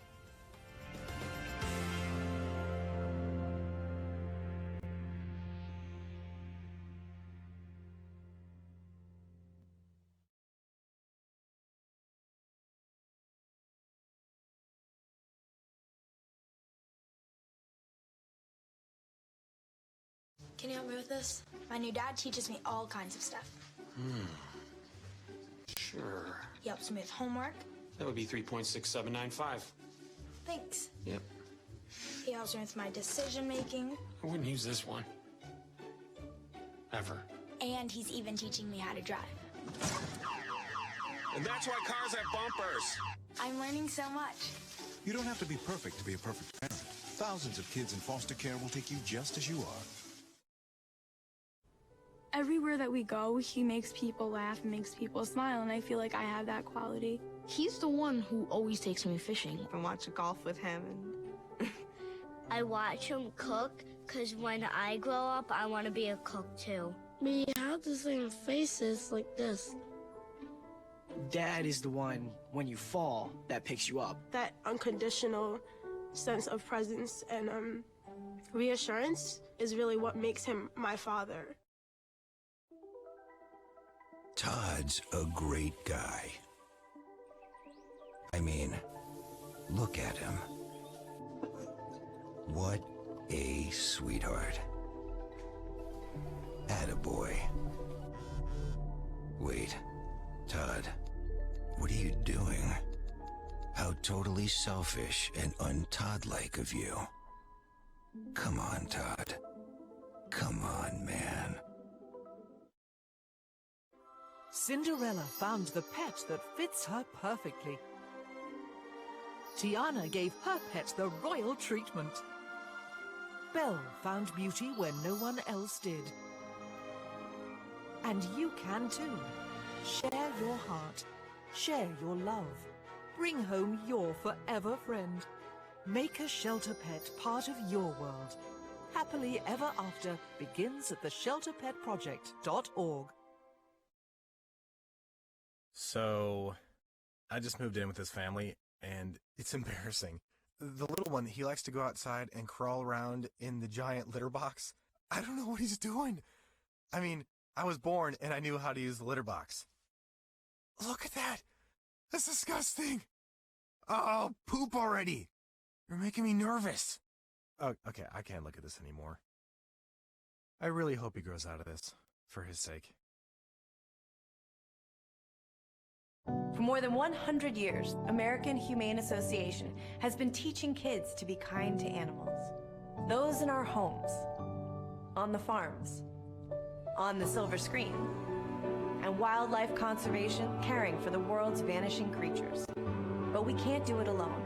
Visit kindness100.org to find ways to teach kids how they can make a more caring, compassionate, and humane world for all of us.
Welcome back to McLane Stadium. Dan Taylor and the coach Fred Clark, where tonight we have watched one very surprising first half of North Yosemite League football.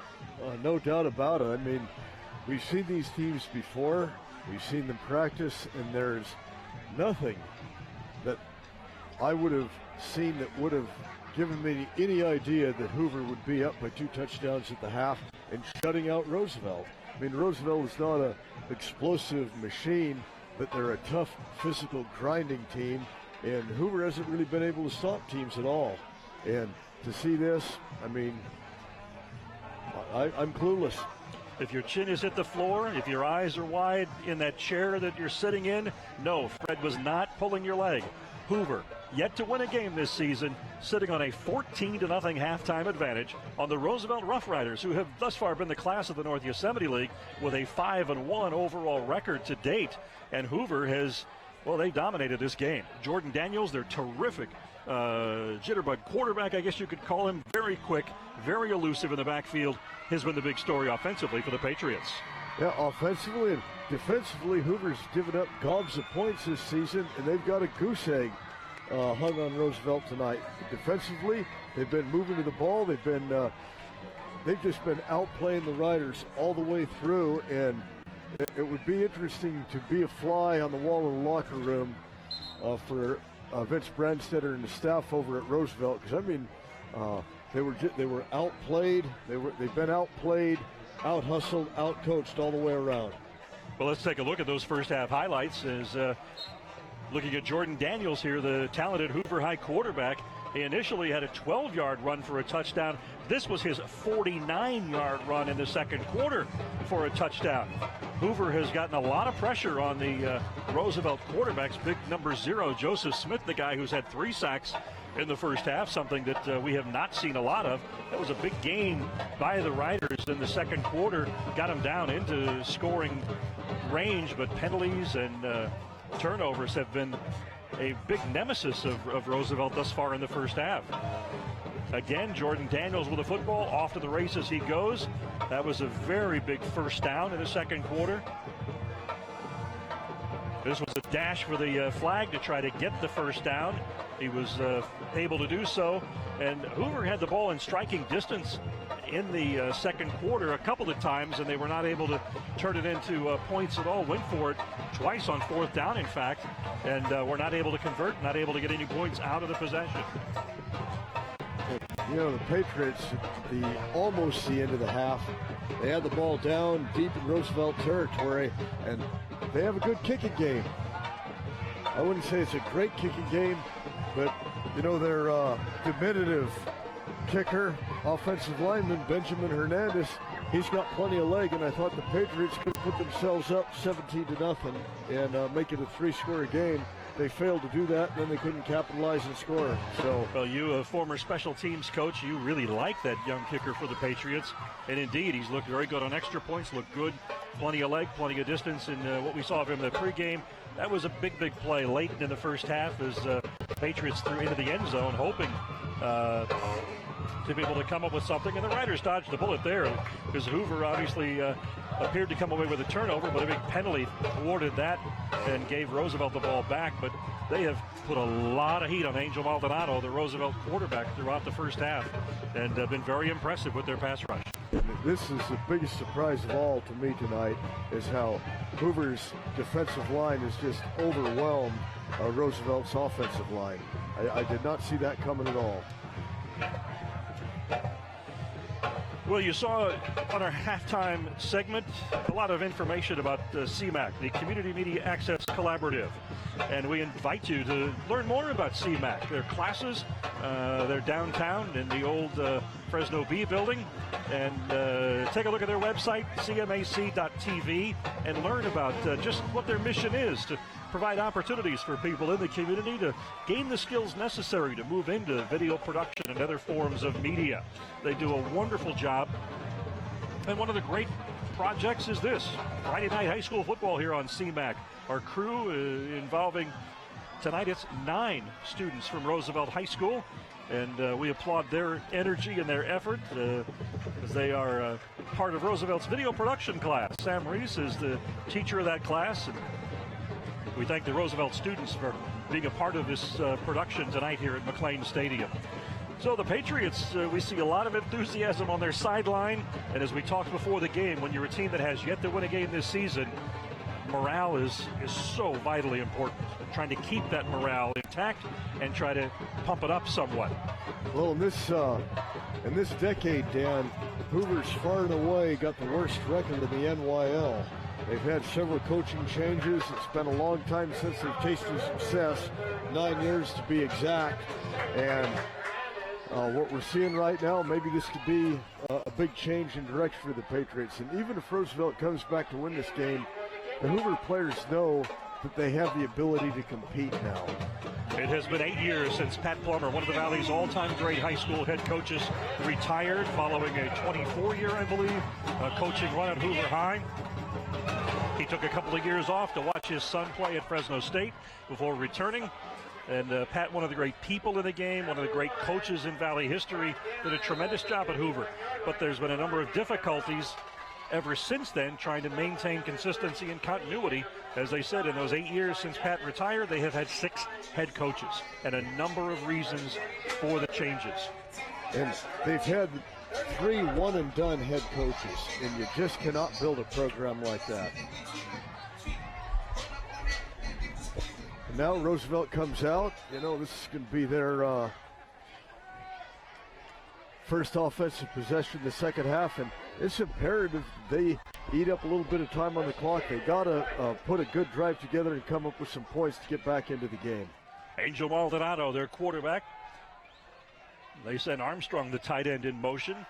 Give to the lone tailback, who is ridden out of bounds after a pickup of about 4 yards. That was Isaiah Chambers. And Chambers is quite the weapon, but the Patriots have really kept him under wraps tonight. Giddens is the other back who alternates with him, and Giddens has been the one who's done the damage, generally going to the far side of the field.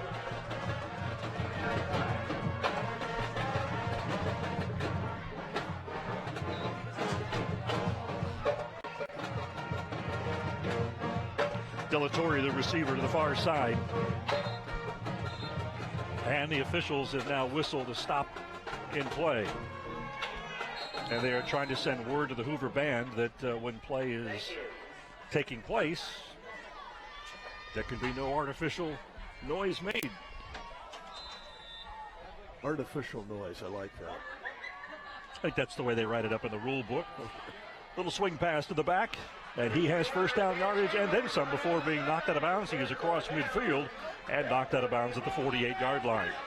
He had a head of steam going right when the ball got into his hands. And Chambers when he gets out and gets, they have some good explosive speed, and Chambers caught that right when he was getting into full gallop, was able to turn the corner and get good field position for the Riders now, and they come firing out of the huddle. Ball's at the 45-yard line. 1st and 10 for the Riders.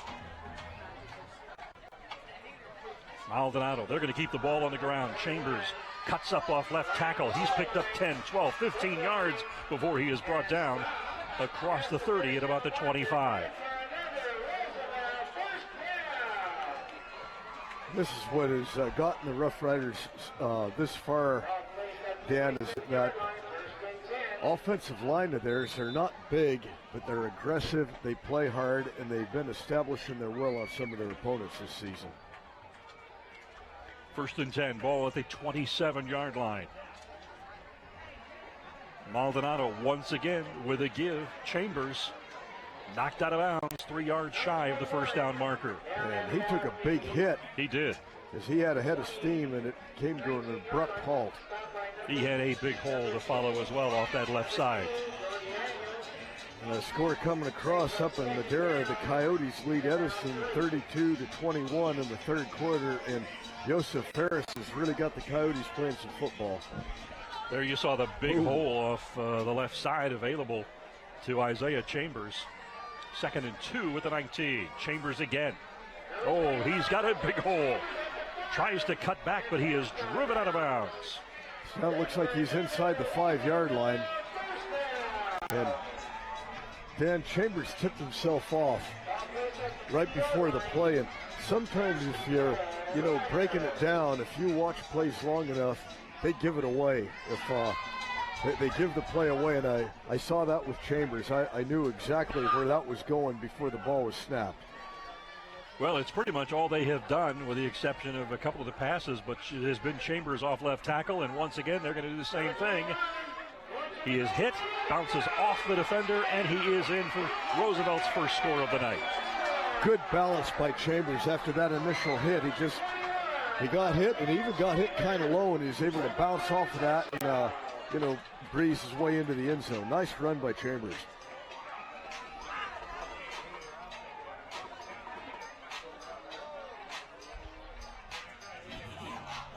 Defender hit him, but was not able to wrap him up.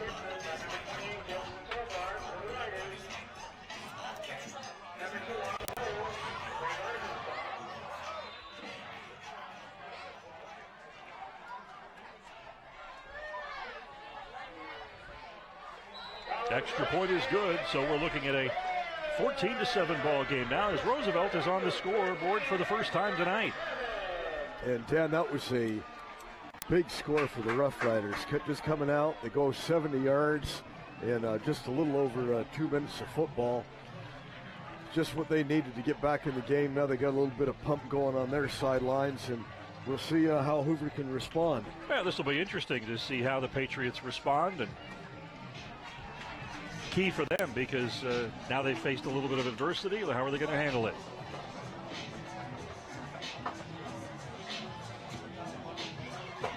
So there you saw it again, the defender with the hit, but not the wrap, and Chambers able to bounce off the hit and into the end zone. And Roosevelt is now on the board, and they have whittled it from a 2-possession game down to a 1-possession game.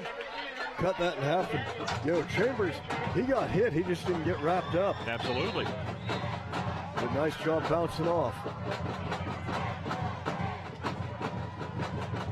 Still plenty of football to be played. Both coaches probably trying to stress that to their players in the locker room at the half. Certainly Vince Branstetter telling his players that so we're down 2 touchdowns. What does it mean? We've got a lot of football left to be played. A lot of things can unfold in the second half. Riders with a deep kickoff. Jordan Daniels. A correction. That's Armstrong who fields it and brings it all the way out and still on his feet to the 28-yard line. That was Daniels.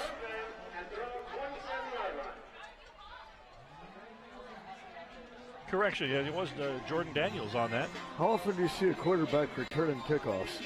Not too often.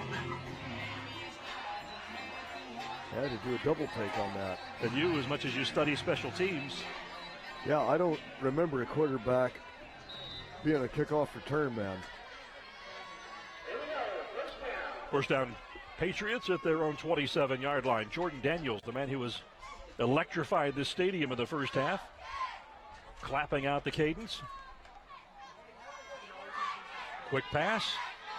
Neither receiver was expecting it. Yeah, we definitely did not have good communication on that. And Daniels was pointing and raising his arms in frustration that clearly somebody didn't understand the play call and did not, and as a result, run the proper route.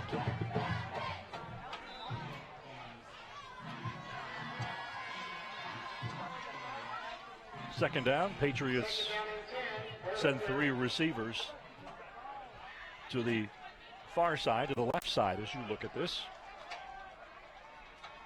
Daniels looking to keep it up the middle off right tackle.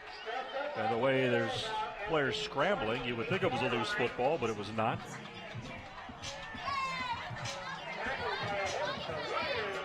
That's going to bring up third down and very long yardage.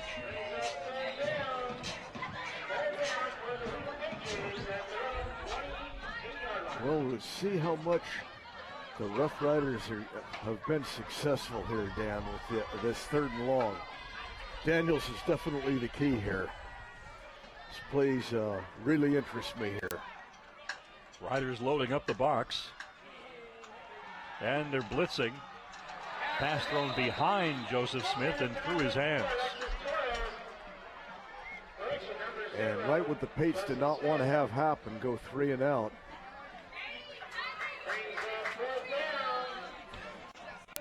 So it brings up 4th down. The punting unit comes on for the Patriots.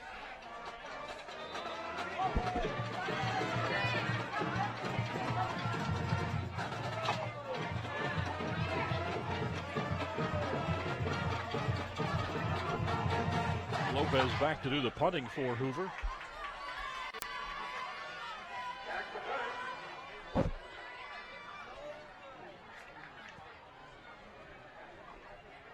Ball will bounce just and comes dead at the 40-yard line. That's where Roosevelt will begin their second possession of the second half. The trajectory on that punt, I thought Hoover was going to get a good roll on that. It just didn't hit the way I expected it to, and good field position for the Rough Riders, and I think we may have an update here. So 8:56 to play here in the 3rd quarter from McLane Stadium. Roosevelt has managed to get on the board, and now they have the football back once again in the 3rd quarter, trailing 14-7. And we'll have an interesting end-of-game report here from San Joaquin Memorial in a moment. It goes again to Chambers. Tries to cut back. Picks up about 3 yards before being stopped. Good inside pursuit by Hoover. Okay, Memorial playing with a running clock. They beat Madera South 49-6. Madera South got their only touchdown on the last play of the game on an 80-yard run. How often does that happen? Almost never. Almost never. Wow. You think you have a shutout going on the last play of the game when that happens? 2nd down and 6. Stopped in the backfield. The Patriots did a good job overwhelming Roosevelt there at the point of attack. Smith again in the middle of that. Yeah, Smith has definitely been better defensive player of the game, hasn't he? Smith and Perez. Perez first to him, and then Smith wrapped him up. Great job by both of them. Riders rush up to the line of scrimmage. Give toward the near side. Swarmed by Patriots, and he is going to be stopped. Oh, and here come the penalty flags. And this is very unfortunate. He had been stopped short of the 1st down yardage, and I think that they're going to tack on another 15 here, Dan. Randy Oriana, the defensive player who was wrestling the Roosevelt running back, and is going to be the culprit there. Blair was well out of bounds when he was wrestled down. Personal foul on the defense. Here you see the call, and the ball will be marched all the way down to the 35-yard line of the Patriots. We'll see it again.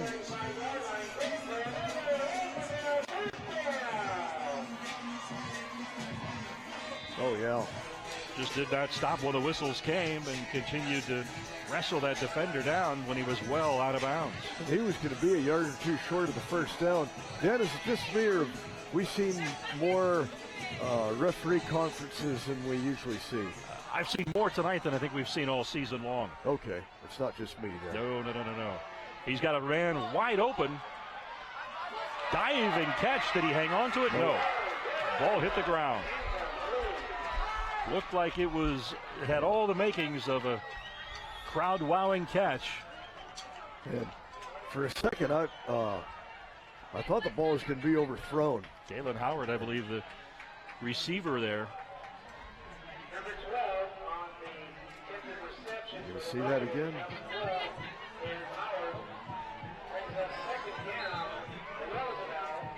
Howard had a step on the defender. Very well thrown football.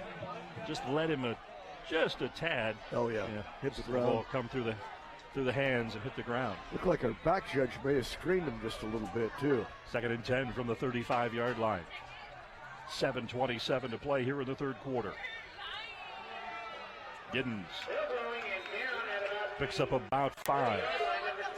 Glad you're with us tonight on CMAC, whether it's on Channel 94 on Comcast, 99 on AT&T, or you logged on to the internet and are checking us out on CMAC's YouTube channel or on their Facebook page. We're glad you've joined us.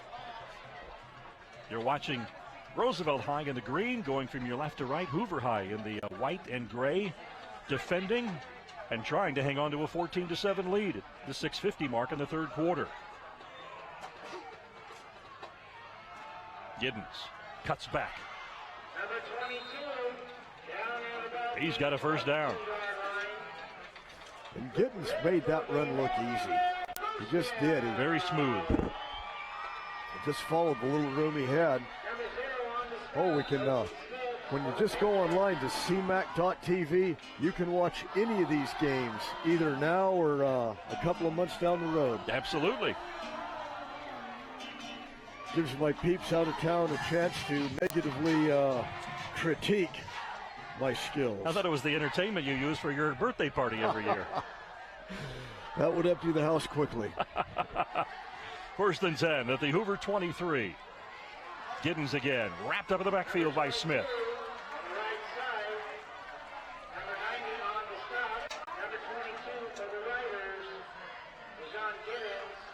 Even with that, I thought he was hit initially for just about no gain, and he coughed forward for a couple of yards, and we have a injured rider here, and that's Giddens. No, that's Perez. Perez. Perez down. He was trying to get off the field on his own, but it wasn't going to happen. So 6:03 to play here in the third quarter at McLane Stadium here in Central Fresno, where the Roosevelt Rough Riders are playing catch-up as they trail Hoover 14-7. You see Giddens with the cutback, but he was wrestled.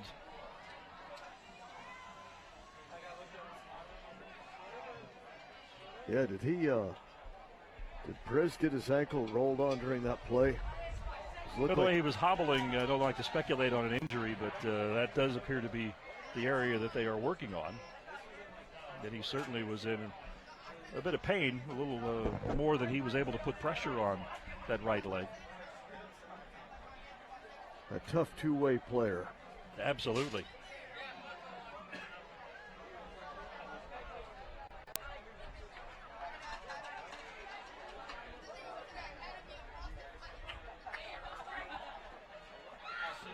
So the trainers are going to help him off the field with the injury. We're at the 6-minute mark here at the third quarter.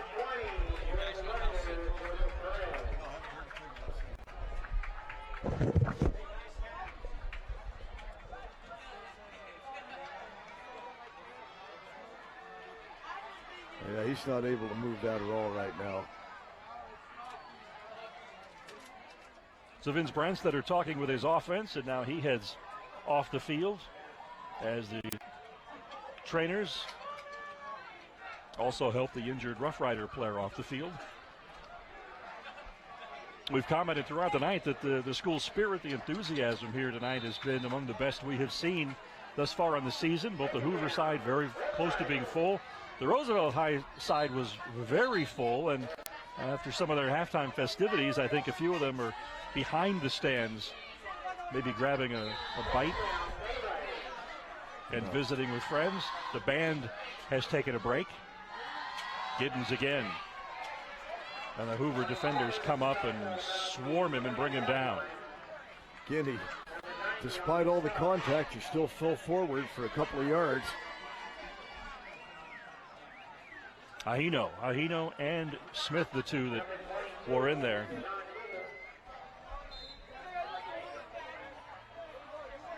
They just flew to the football. So that brings up a 3rd and 7 from the Hoover 20-yard line. Big play for the Patriot defense, as they're trying to hang on to their 7-point advantage here. 14-7 at McLane Stadium. Patriots with a surprising first half lead, and now midway through the 3rd quarter. Oh, he's got plenty of room to run. A little bit of play action worked out very big for the Rough Riders. First down, and that ball's inside the 10-yard line. Yeah, the first down yardage. Hoover was confused a little bit on that play. Quarterback Maldonado did a good job selling that. A little bit off balance. So we're inside the 5-minute mark. Ball inside the 10-yard line, just barely. First and goal from the 9. Give it to Giddens. Bounces off a defender. He is in the end zone. Roosevelt scores. Or do they? No signal yet from the officials. Did he step out? Now we have a penalty flag.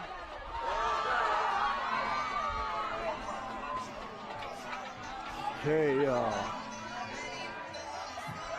yeah, they ruled him out of bounds just short. No, we have an unsportsmanlike conduct call, perhaps.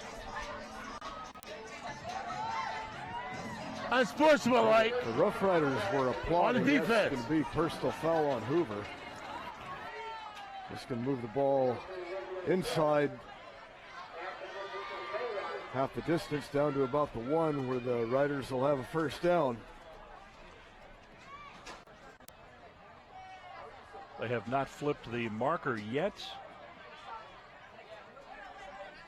Still showing second down, but I would think that on the penalty it should make it a first down.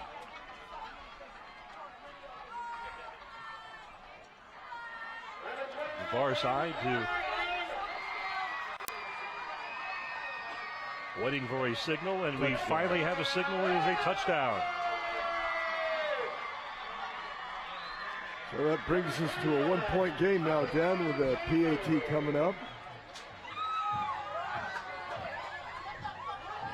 There we go again. Indeed, Isaiah Chambers, the back who took that to the far side of the field.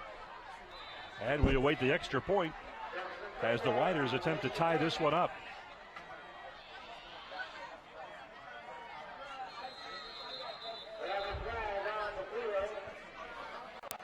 You know what can be kind of entertaining, Dan, is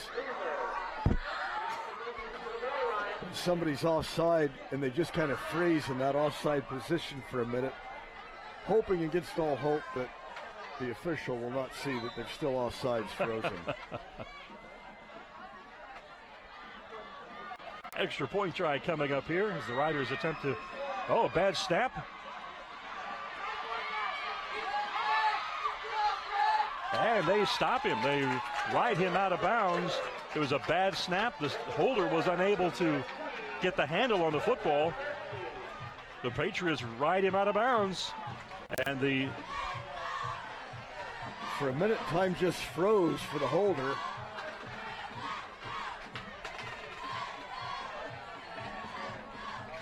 Armstrong gave it all he had, but it seemed like both the holder and then when Hoover came in, it was like, okay, what do we do? So on the bad snap and the failed run, Roosevelt unable to convert, and the Patriots cling to a lead, which is now a mere 1 point, 14-13, with 4:34 to play here in the third quarter from McLane Stadium. Still a bit of surprise. Hoover's only had the ball for 3 plays in this quarter, Dan.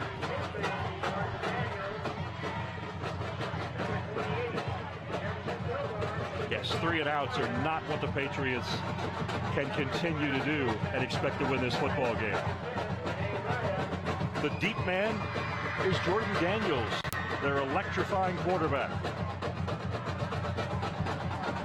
They have 3 up men, but the Riders have a kicker with a powerful leg who has driven his kickoff very deep tonight. I would do the squib kick.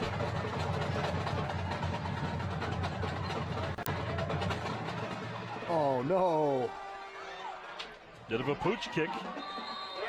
Fielded by Torres for the Patriots, who goes down at the 30-yard line.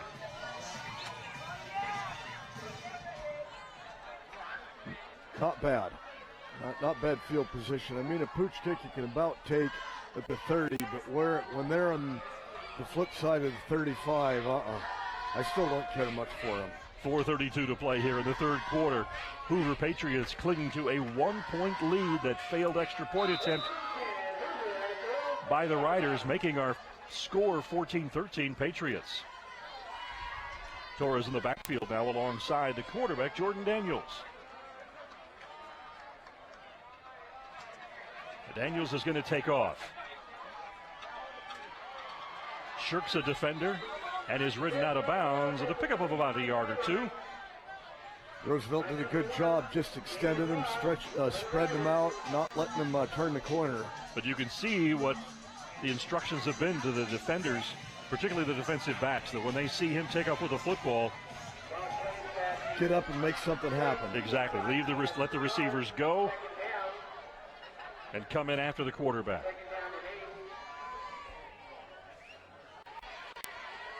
Ball marked at the 32-yard line, makes it a 2nd down and 8 for the Patriots.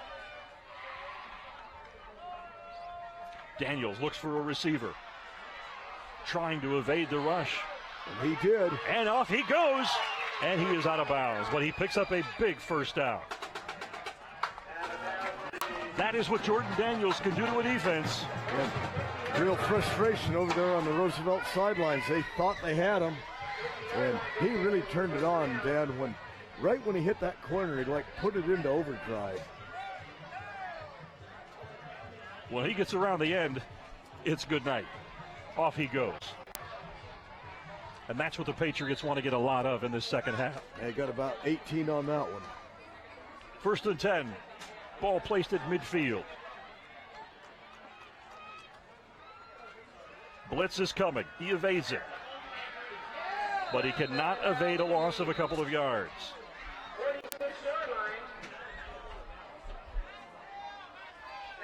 He made the first tackler's miss, but not the second. Let's see this wave come in again. Yeah, there were green shirts everywhere on that.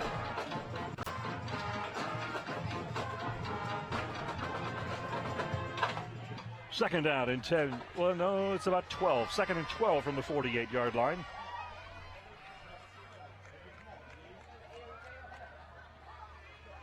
Looking to throw. Looking to avoid the blitz. He's got some space. Oh, he's got room to run. He's got another first down and then some. Spins back to the inside, brought down at the 30-yard line. A 20-yard pickup. Another 20-yard pickup. He is really giving us a show tonight. If I didn't know where I was, I would think I was watching a University of Arizona game. There you go. All right. And their lightning quick quarterback. Mm-hmm.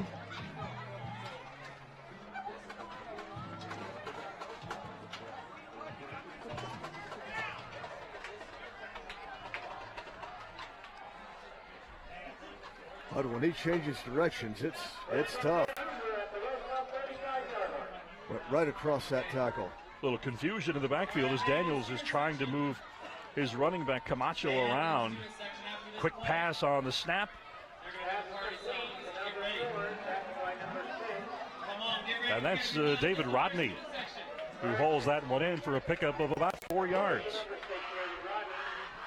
And the Patriots, if they could just open things up a little bit and take a little bit more pressure off Daniels, if they can get 4 or 5 yards of play on some of these, just to change things up a little bit, it's going to keep the Riders completely off balance. Well, if he is able to avoid blitzes and come up with 20-yard runs, they've got to call off the blitz at some point in time. Yeah, and that last one, that changed direction, that was a thing of beauty. Absolutely.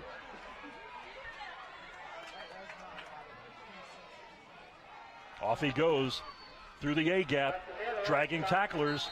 He has another first down. Right through the heart of the defensive line on that.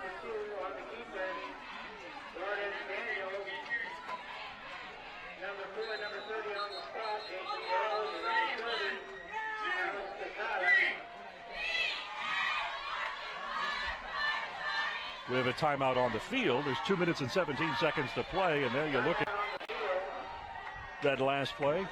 And Daniels just went through the smallest of holes.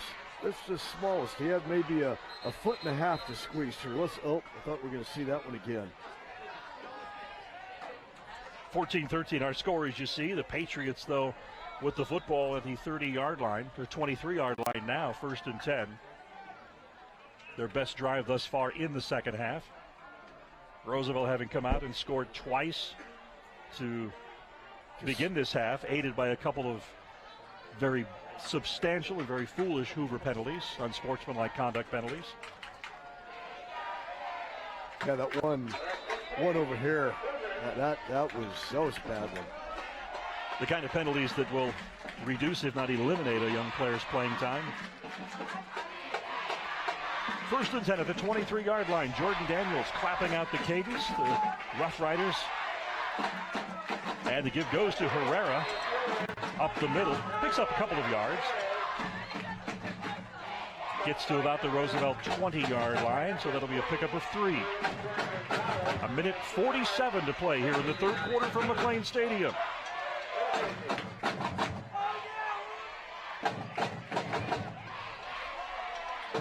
Daniels still looking back at the sidelines. Get a little bit of confusion in the back coming from the side. 2nd down and 8. Daniels is going to keep it. He's got a gap. And he is up around the 1st down marker. Looks to be about a yard short. Goes from a 2nd and 8 to potentially a 3rd and 1, if not 2. Not a bad position to be in.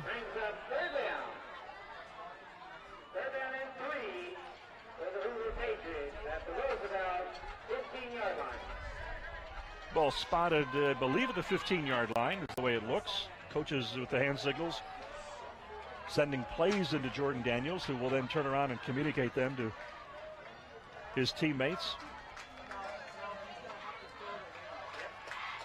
They blitz. He avoids it. He's got the 1st down and then some. Fumble. Roosevelt's got it. He just took it out of his hands, Dan. Amazing. Had 1st down yardage inside the 10. And the Hoover coaching staff has come unglued, and there's a penalty flag thrown after the outburst by, let's see.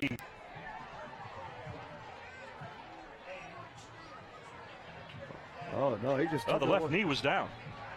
That left knee was down. And the ball was still in his possession when the left knee was down. I'd like to see that again if we could see it again, but it looked as though his left knee was down. Unsportsmanlike on the defense. And another 15-yard penalty. 3rd unsportsmanlike conduct penalty of the 3rd quarter. But the 1st one on the coach. Here we go again.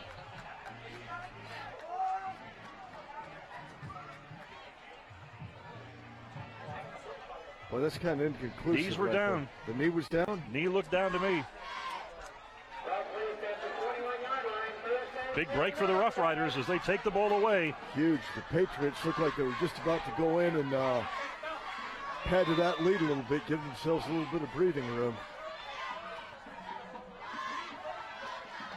Changing directions and dragged down for a loss, as that was Isaiah Chambers in the backfield. 25 seconds left here in the third quarter from McLane Stadium. Smith was in on that one too, Dan.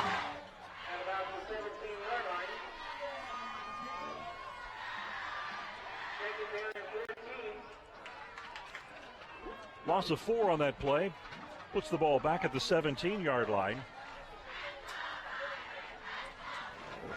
But back to that fumble, Fred. What did we say over the first 3 quarters of this game?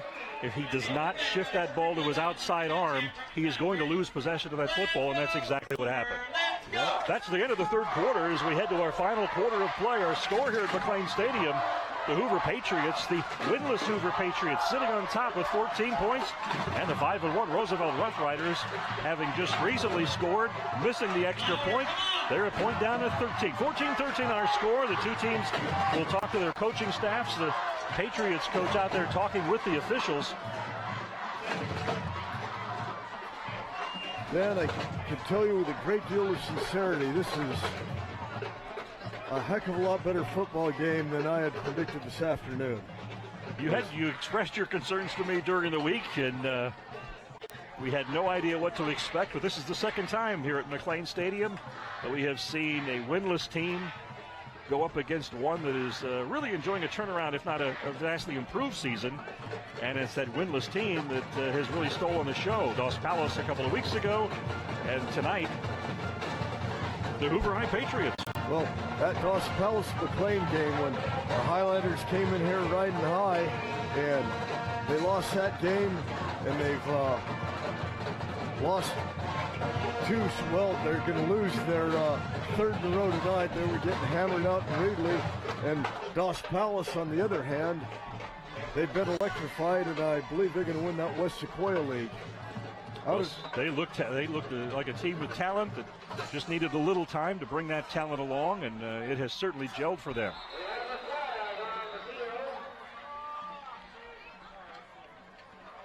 Patriots just,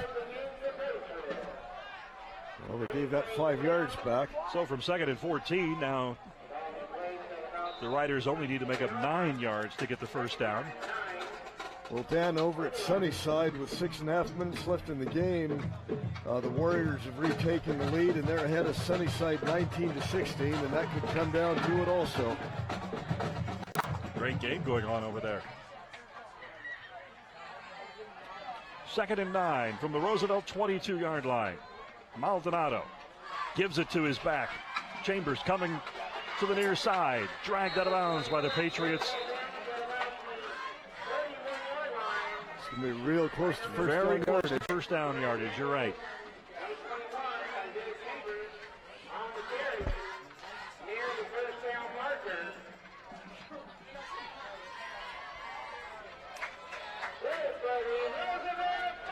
And it is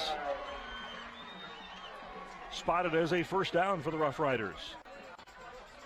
Patriot defense got to be getting a little tired here, Dan, in this second half. They've been on the field a lot.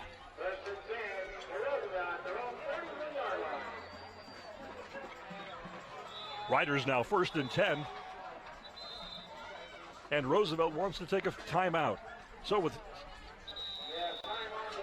11 minutes and 30 seconds to play here in our ball game, Roosevelt trying to erase this 1-point Hoover lead, 14-13. Well, Dan, earlier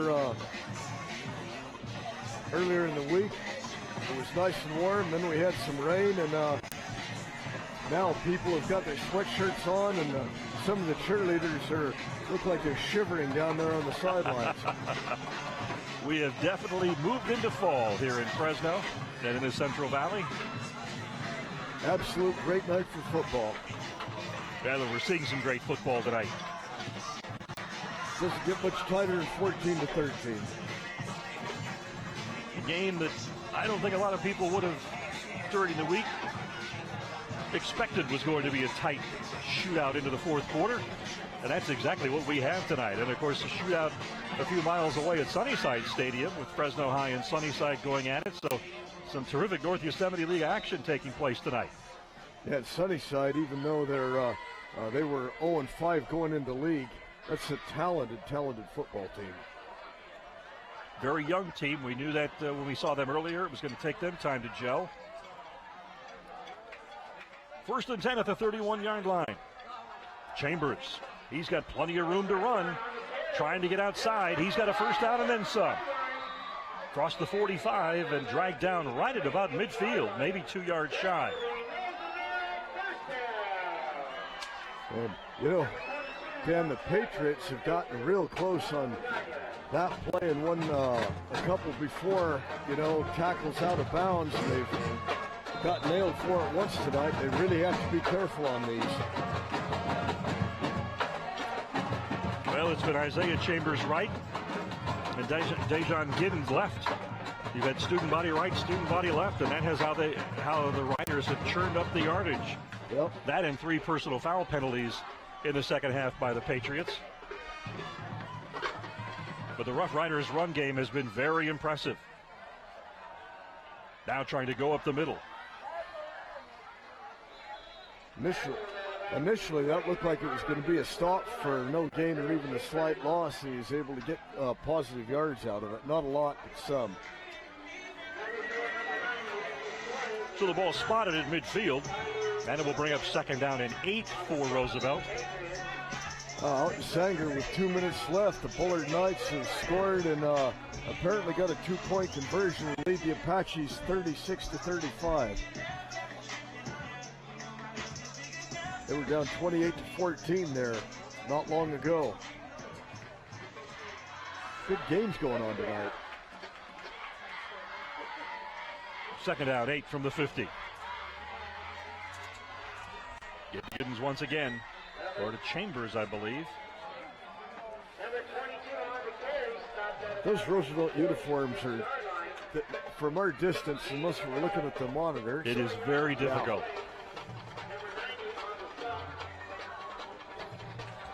Ball spotted at about the 46-yard line into Hoover territory. Chambers, the ball carrier.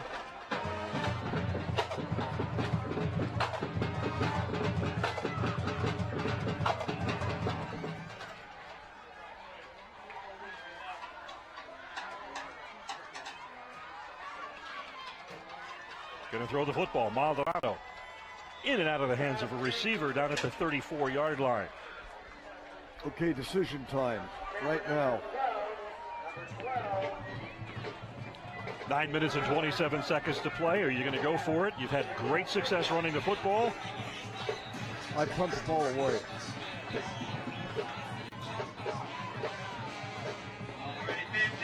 That show your defense.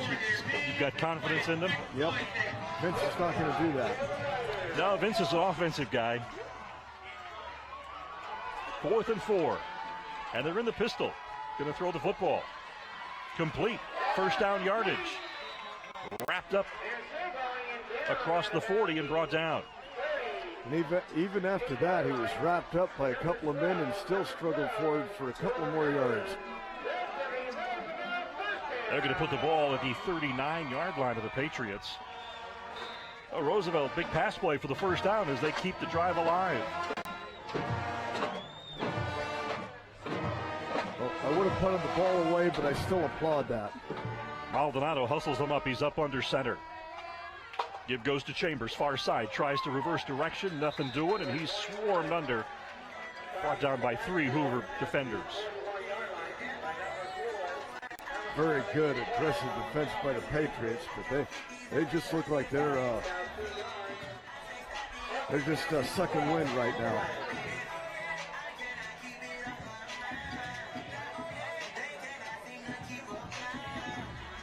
Second down and 12 for the Riders. They're at the 41-yard line. This time Maldonado from the pistol. Pump fakes. And he's going down.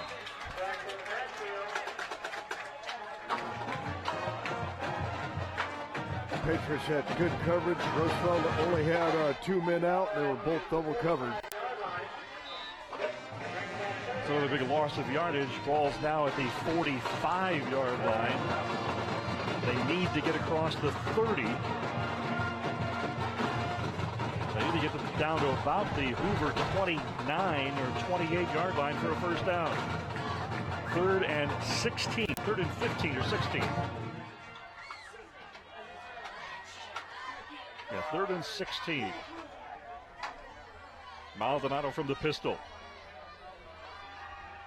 He's got a receiver down the middle. He's firing down the middle. Oh, what a tremendous job by the Hoover defender to close and be able to deflect that ball at the last second. That was Stanley Thomas, and he got his hand in there just in time. And this time, Rough Riders are going to punt the ball away at a 4th and 15.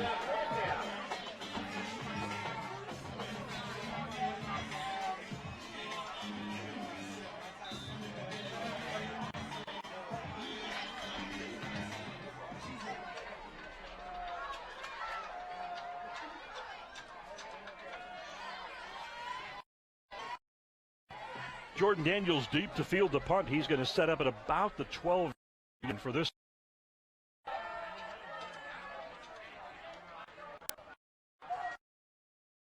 Patriots with a pretty good rush. Riders able to get it away. And they will down it at the 8-yard line. So we'll see what the Patriots offense can do now. 7:27 to play in this game. Hoover clinging to a 1-point lead, 14-13. Patriots striving tonight for their first win of the season. And if they can hang on, it would be one of the biggest upsets in the Valley thus far this year. Certainly would. It'd be number 1 in my book.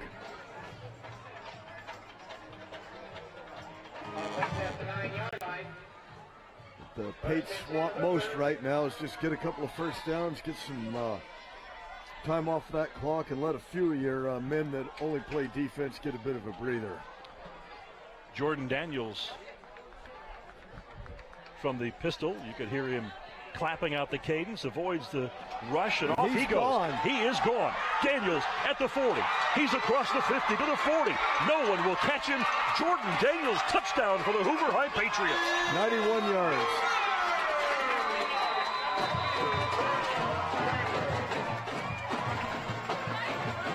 We have a penalty flag at midfield. And there are Hoover players with their hands on their helmets and their heads wondering, what did we do?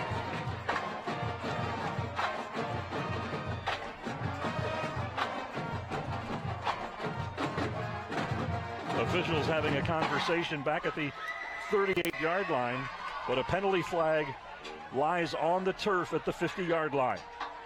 It's coming back, Dan.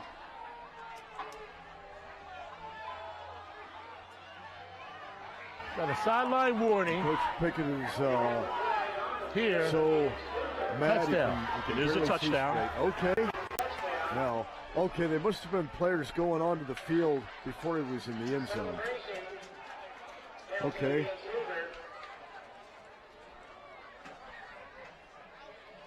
Jordan Daniels atones for that fumble in Hoover's last possession and goes 91 yards to the house. That was just an electrifying run. On a night of electric run. Touchdown of the night. 12 yards on the first one, 49 yards on the second one. And if you thought he couldn't do better, the third one goes for 91 yards. And the winless Patriots sit on top 20-13 with 7:16 to play in this game. Okay, now we'll see the penalty after the kick. They'll probably have to kick off from their own 25. The muddle huddle. Benjamin Hernandez now in position to try the extra point. Uh-oh.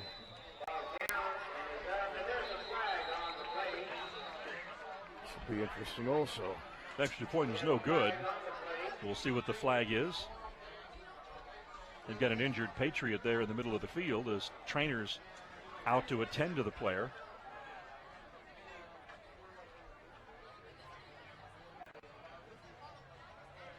Going to re-kick it because you got it running into the center. Waiting for the call. Personal foul. Personal foul against Roosevelt. So the fourth personal foul of the second half. This one after 3 go against the Patriots. Since they're up. Yeah, I thought we were going to have illegal motion on that. It's rather rare to see a personal foul on a kick. There must have been a very bad hit. So 20-13 our score as the Patriots prepare for the extra point. And Isaiah Camacho, the Hoover fullback, is the injured player who has very slowly come off the field. And once again, they're in muddle huddle formation.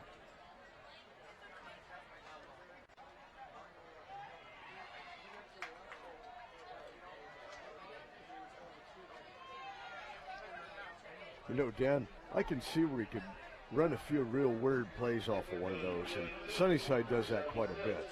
Well, to make it effective, I think you should try to run some different plays. Well, this could be big. This could be big. Yep.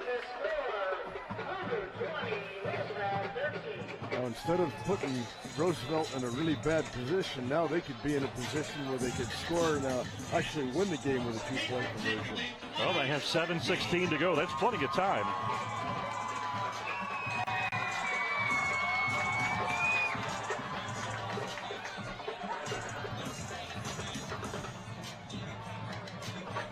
A lot of interesting twists in this game.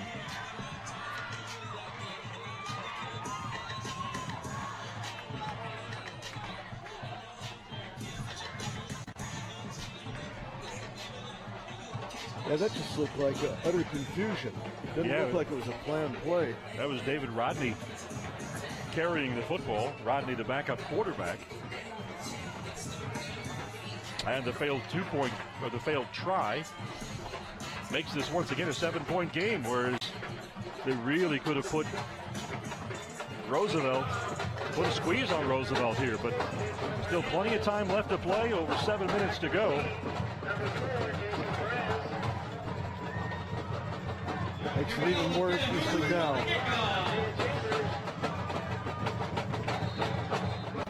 Hernandez to kick off.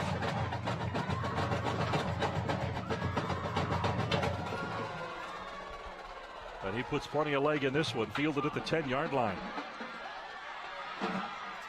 Perez trying to get around the far side. Penalty flag is thrown. Perez brought down just shy of midfield at about the 47. Have a pretty good idea what this is going to be. We've seen a lot of flags tonight.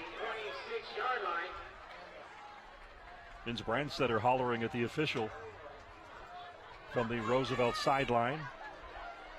And I can tell you with a great deal of sincerity, those were not words of encouragement. So we look to see what the official is going to signal. It is against Roosevelt. Let's see. Okay, I saw what I believe they called the foul on, and I would not have agreed with it.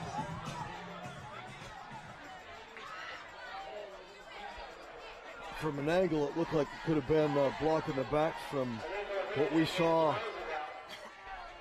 on our replay, it kind of fell down, but it looked like there was much contact. So the ball marched back to the 15-yard line.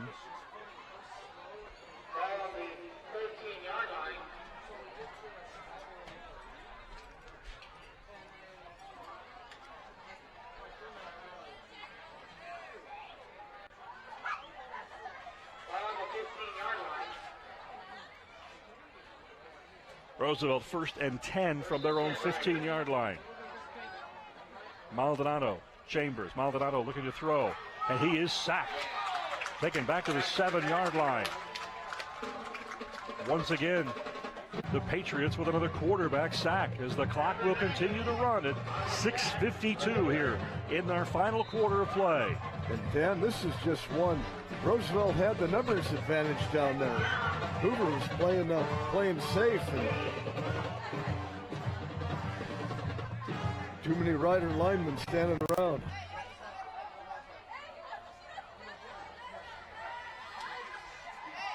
Two Riders in motion. Brings three receivers to the near side. Maldonado rolling to the near side, looking for room. Now he tries to throw a floater, and officials whistle the play dead. It is complete, but I guess he was down shy of the 20 at about the 16, 17-yard line. He slipped down a little bit. His knee made contact.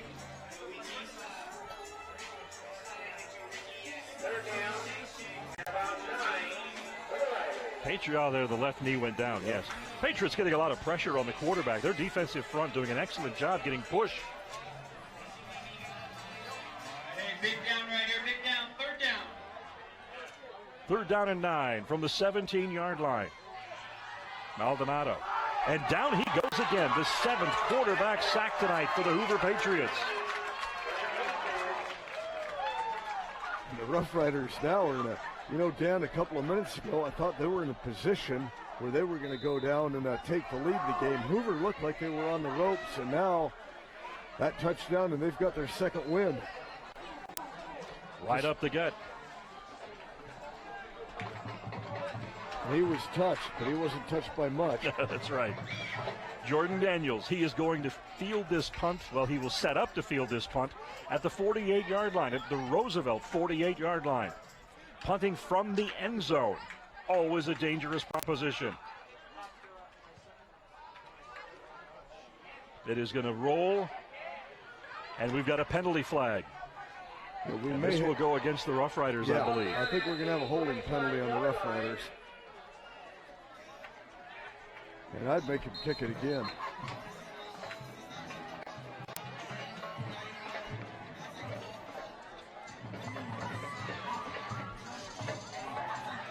So the Roosevelt defense comes out, the Hoover offense comes on, and we wait for the signal on the penalty. Officials down at about the 25-yard line discussing this one. Ball rests at the 45-yard line of the Patriots. Big drive for Hoover. 4:30 to play as they look to try and put away their first win of the season. But this one is not uncontested at this point. 20-13 our score. Officials talking this one over.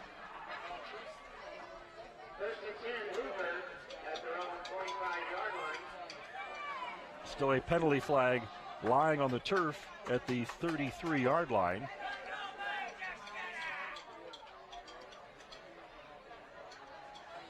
Seems to be some confusion in the backfield as the officials waiting for the signal on the, there we go.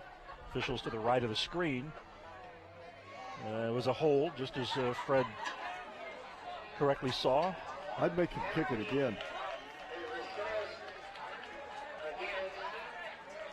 I'm a little confused why it took so long to have this discussion. We've had so many of them tonight. I don't get it. Here we go again.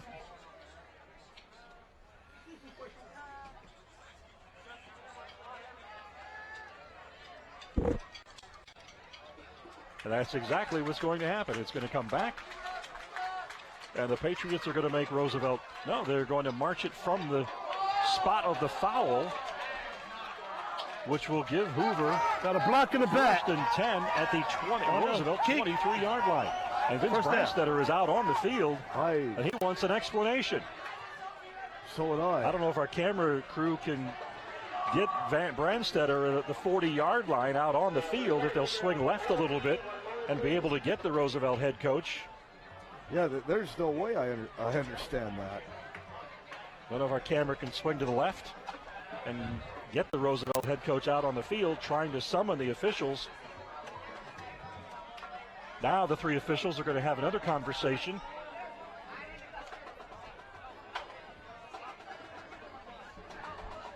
So if you pull the camera to the left, you'll be able to see the three officials. And then directly across the field from where the officials are to the left is Vince Branstetter out on the field with his arms folded. And now they're waving for the football to come back. Yeah, if they're going to march it off from the spot of the foul after the play, that's where they would march it off. But I don't know why Hoover would not insist on having Roosevelt kick it again. Yes, because then they're going to be kicking it. And even with the 15 yards here, the Rough Riders are going to be luckier than they were. In the upper left-hand corner of your screen, you can see Vince Branstetter, arms folded, waiting for some explanation from the officials. But he is almost out to the hash mark, and he has been out at that spot for some time now, expressing his disagreement with the officials. And there you see the Roosevelt head coach, former Fresno State tight end.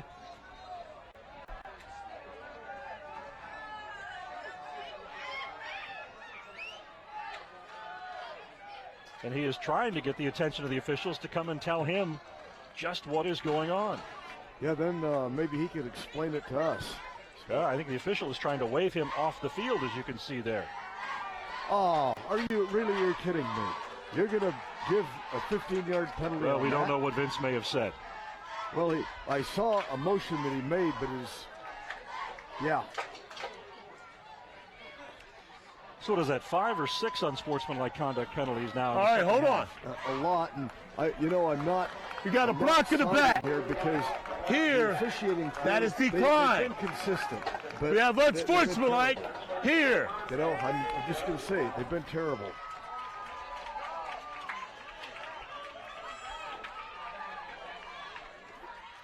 Well, now the ball will be spotted at the 40, previously down at the 23, then back to the 45, then now they're spotting it at the 40-yard line. Which is where it probably should have been in the first place. But this still does not address. No. Well, the holding penalty, I would have thought, okay, that would go at the end of the play. Well, we now have another conference taking place out on the field. Yeah, now it should be technically another 15-yard penalty, and now it should be at the 25-yard line where it should have been at the 40 in the first place if they took the penalty afterward. Do you follow me? I do. Good. Explain to me what I just said. Yeah, well, there's still 4.5 minutes left in the game, as there was 10 minutes ago. Well, the officials blow the whistle to resume the clock, and let's get this one going again. And after a few minutes of waiting, Jordan Daniels clapping out that cadence. 1st and 10 Patriots at the Roosevelt 40. Daniels looking for a seam, and he picks up about 2 yards across the 40 to the 38-yard line. Clock continues to run. The clock right now is Hoover's 12th man. Their best friend, and they need to treat that clock appropriately. Keep the ball on the ground and don't turn it over.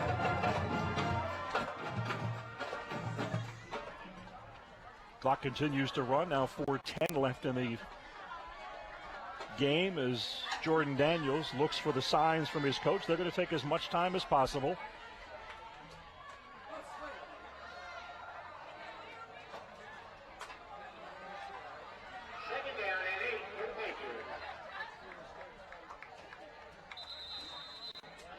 And there we go now, a delay of game penalty. Oh, it is timeout? No, it is delay of game.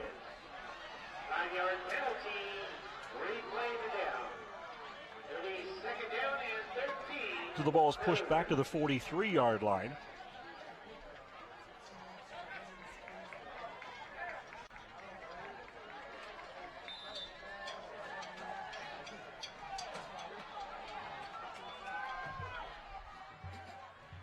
Torres, the lone back alongside Daniels in the Hoover backfield.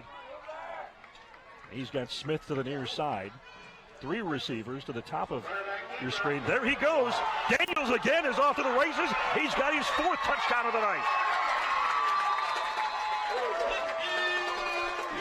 And when he had that quick delay down there, Dan, it just froze the Roosevelt defense just enough time for him to sprint through, and nobody was going to touch him. 43 yards. So Jordan Daniels tonight with touchdown runs of 12 yards, 49 yards, the 91-yarder, and this one from 43 yards out. An electrifying night by the young Hoover quarterback.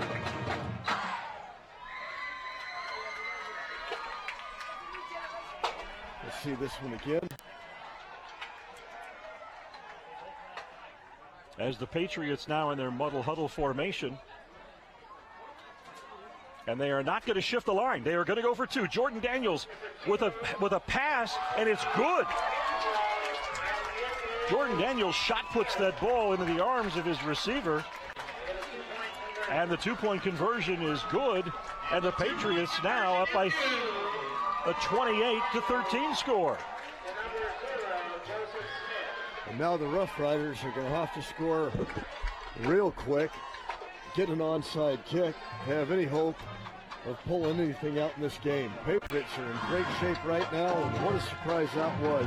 This is one of the biggest stunners, not only of the night, but of the season in Central Valley High School football. Roosevelt High has clearly been the team to beat thus far in the North Yosemite League.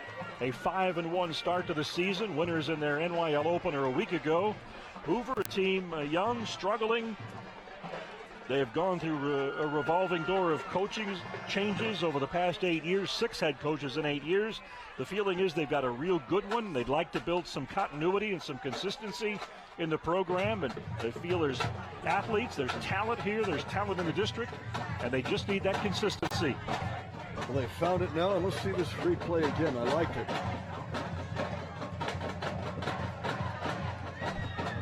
Joseph Smith, the big tight end and defensive lineman. What a night he has had. I believe he alone has had 4 quarterback sacks, and then he comes up with a big 2-point conversion. Yep, top that off.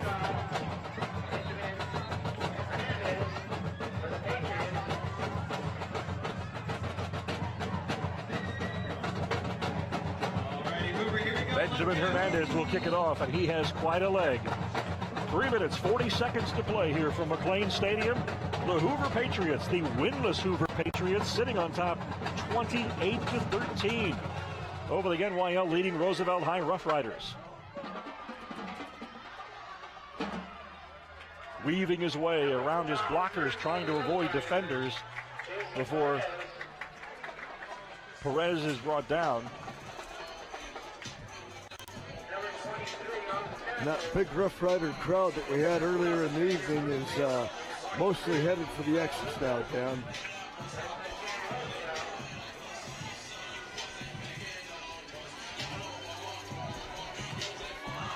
Very important possession by the Riders here. 3 minutes and 30 seconds left on the clock.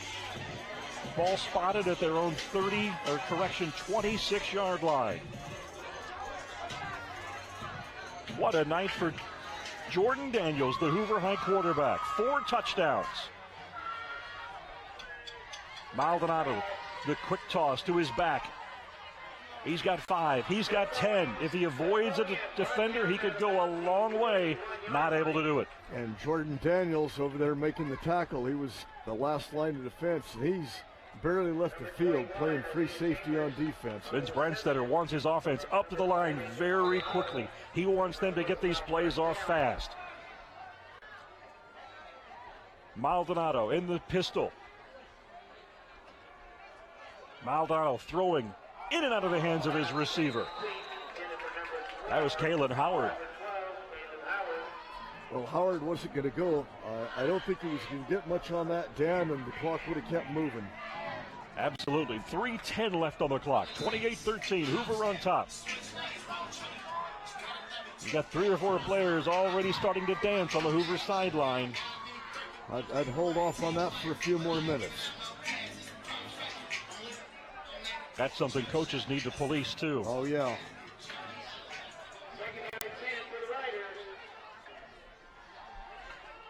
Maldonado again from the pistol, from the 40-yard line. He's got a man deep. He's overthrown him by plenty, and the Patriots have intercepted. And was that Jordan Daniels with the interception? Jordan Daniels with the interception. Daniels, he's got room to run. He could go for a 5th touchdown. He will. Touchdown, Hoover! Jordan Daniels has taken the interception all the way back for a 5th Hoover touchdown. And now they're in the full celebration mode now. With 2 minutes and 51 seconds to go, Jordan Daniels puts the icing on the cake on this one. His 5th touchdown of the night, 4 offensively. This one on an 80-yard run after picking off the pass. And now he stays on the field for the PAT. Let's take another look at it. Maldonado had a receiver streaking down that right side, but he overthrew him. There you see the ball was picked off at about the 23-yard line. So that would probably be making about a 77-yard run on that.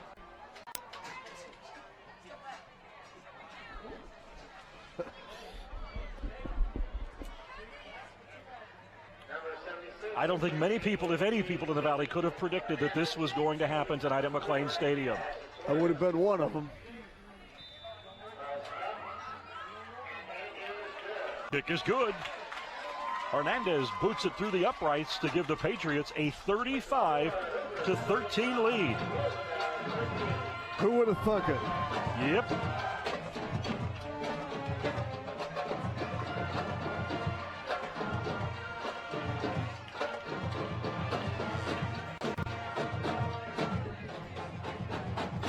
Definitely an exclamation point on this, Dan. No question. No question.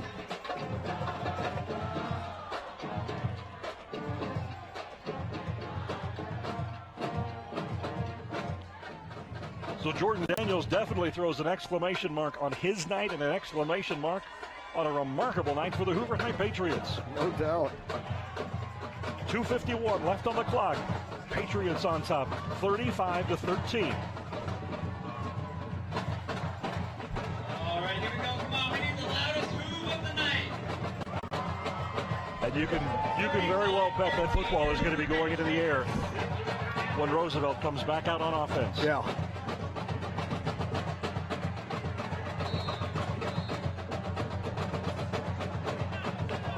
Our lights went back on, Dan.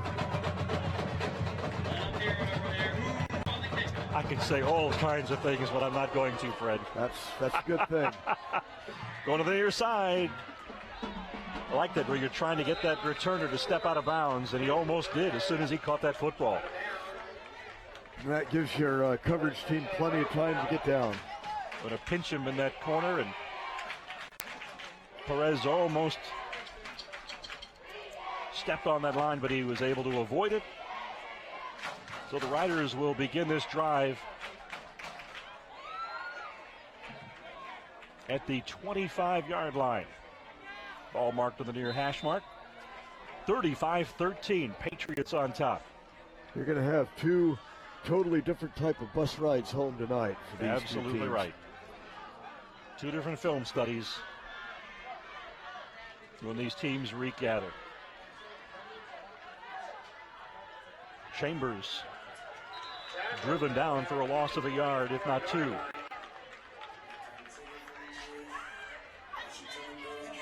I think the Rough Riders right now are, pretty much running the white flag up, just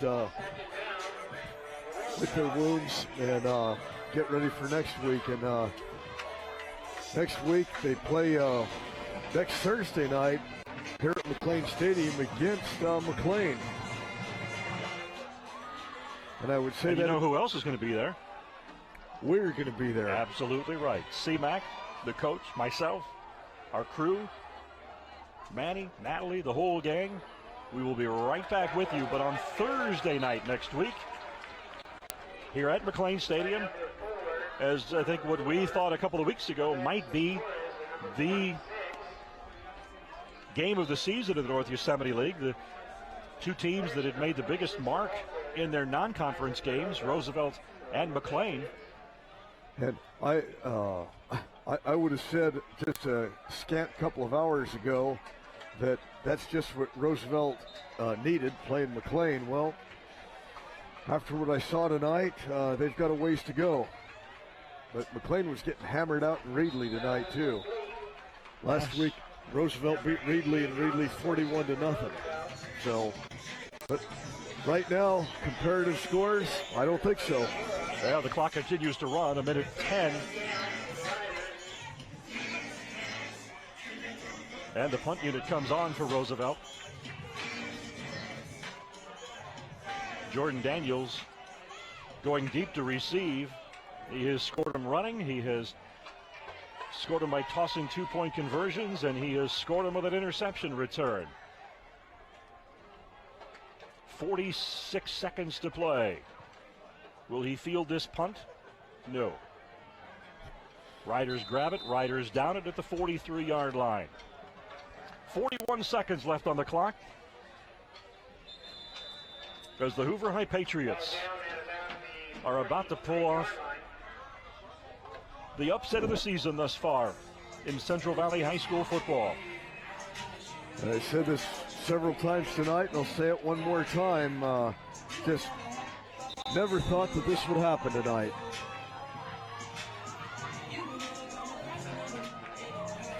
What a way to celebrate your first win as a head coach after, you're 0-6 and things just have not worked out well, and you come in and win a game like this. How sweet is that for Coach Pickett and his staff? But I think you know what they're going to say. They're going to celebrate for 24 hours, and then they're going to turn their attention on to next week. Yep. Will probably be more like 12 hours when they get together tomorrow morning for their film study and start breaking things down.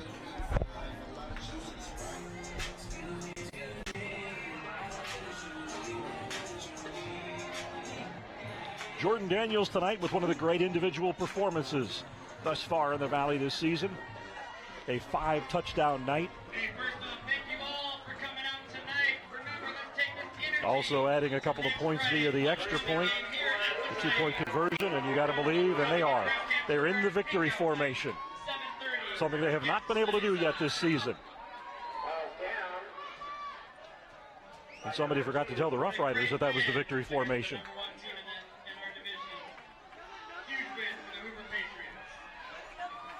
Clock at 27 seconds and counting. Daniels brings them up once again.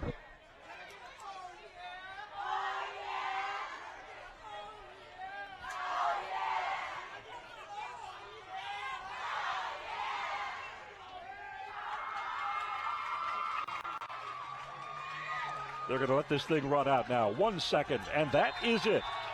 Dancing in jubilation on the Hoover High sideline below us as the two teams are going to line up in the sportsmanship handshake at midfield. The Hoover High Patriots have pulled off one of the big upsets thus far in Central Valley High School football this season, knocking off the 5-1 Roosevelt Rough Riders.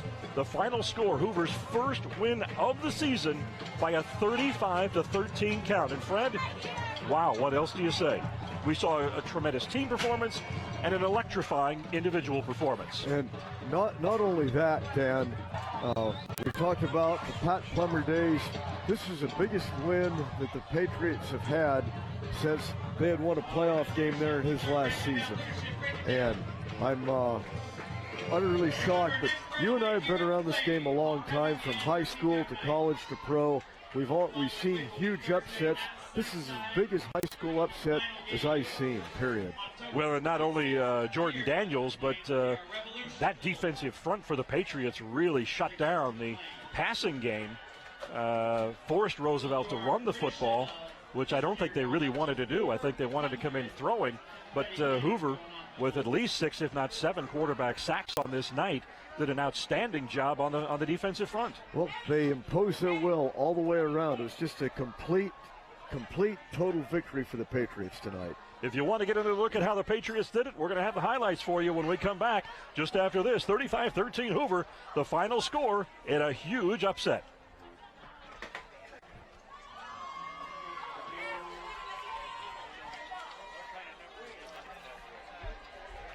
Is that?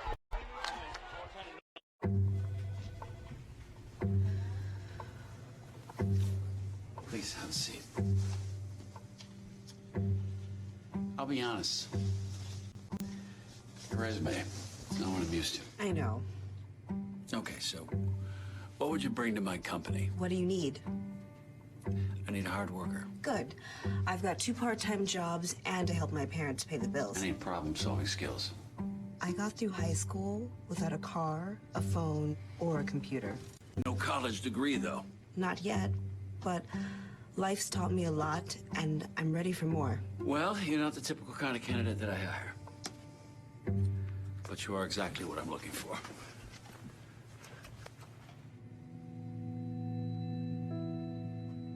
Your company could be missing out on the candidates it needs most. Learn how to find, cultivate, and train a great pool of untapped talent at gradsoflife.org.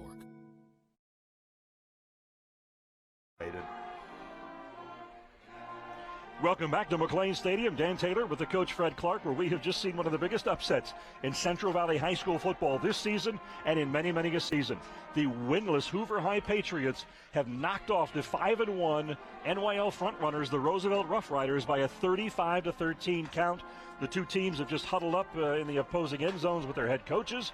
Fans filing out of McLane Stadium, and Fred, speechless. Yeah, I'm speechless. This is the biggest upset I've seen in any game that I've broadcasted, any of them. I mean, I'm a loss for words. Hoover looks nothing like the team I saw lose to Fresno High by 4 touchdowns last week, and Roosevelt doesn't look anything like the team I'd seen earlier in the year. Just, hey, any given night, huh? Well, our guys out in the truck have done a great job compiling the highlights on the tape machines. They've put some things together for us to show you, so let's take a look at, you knew that Hoover was up 14-0 at the half. When they came out in the second half, here's what went on. Roosevelt really getting the pressure on Jordan Daniels.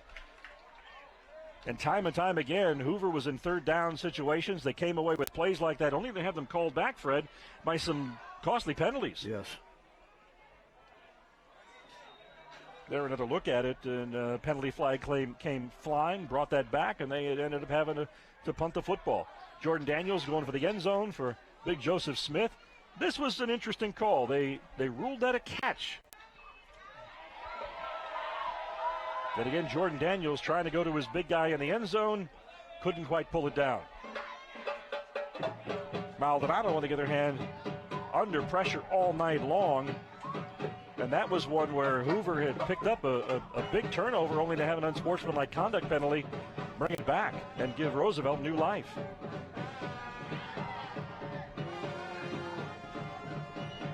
After the touchdown, the Riders trying to bring this ball out and get some good field position, but Hoover's defense and special teams, now this was a muffed 2-point conversion. At that point, the Riders were still in the game, but that was going to end real quick. Don't know if our camera can see it there just below the score, but the Hoover players gathering for some pictures and doing some celebrating, a little bit of revelry down there. But on your screen, that tells the story of the night, as Jordan Daniels, with all 5 Hoover touchdowns, orchestrates an enormous upset. Our final score here from McLane Stadium tonight, yep, you did the double take. The Hoover High Patriots knocking off the Roosevelt Rough Riders by a final score of 35-13. Be with us next week. We're with you on a Thursday night here at McLane Stadium. Roosevelt and McLane. Join us then for more high school football here on CMAC.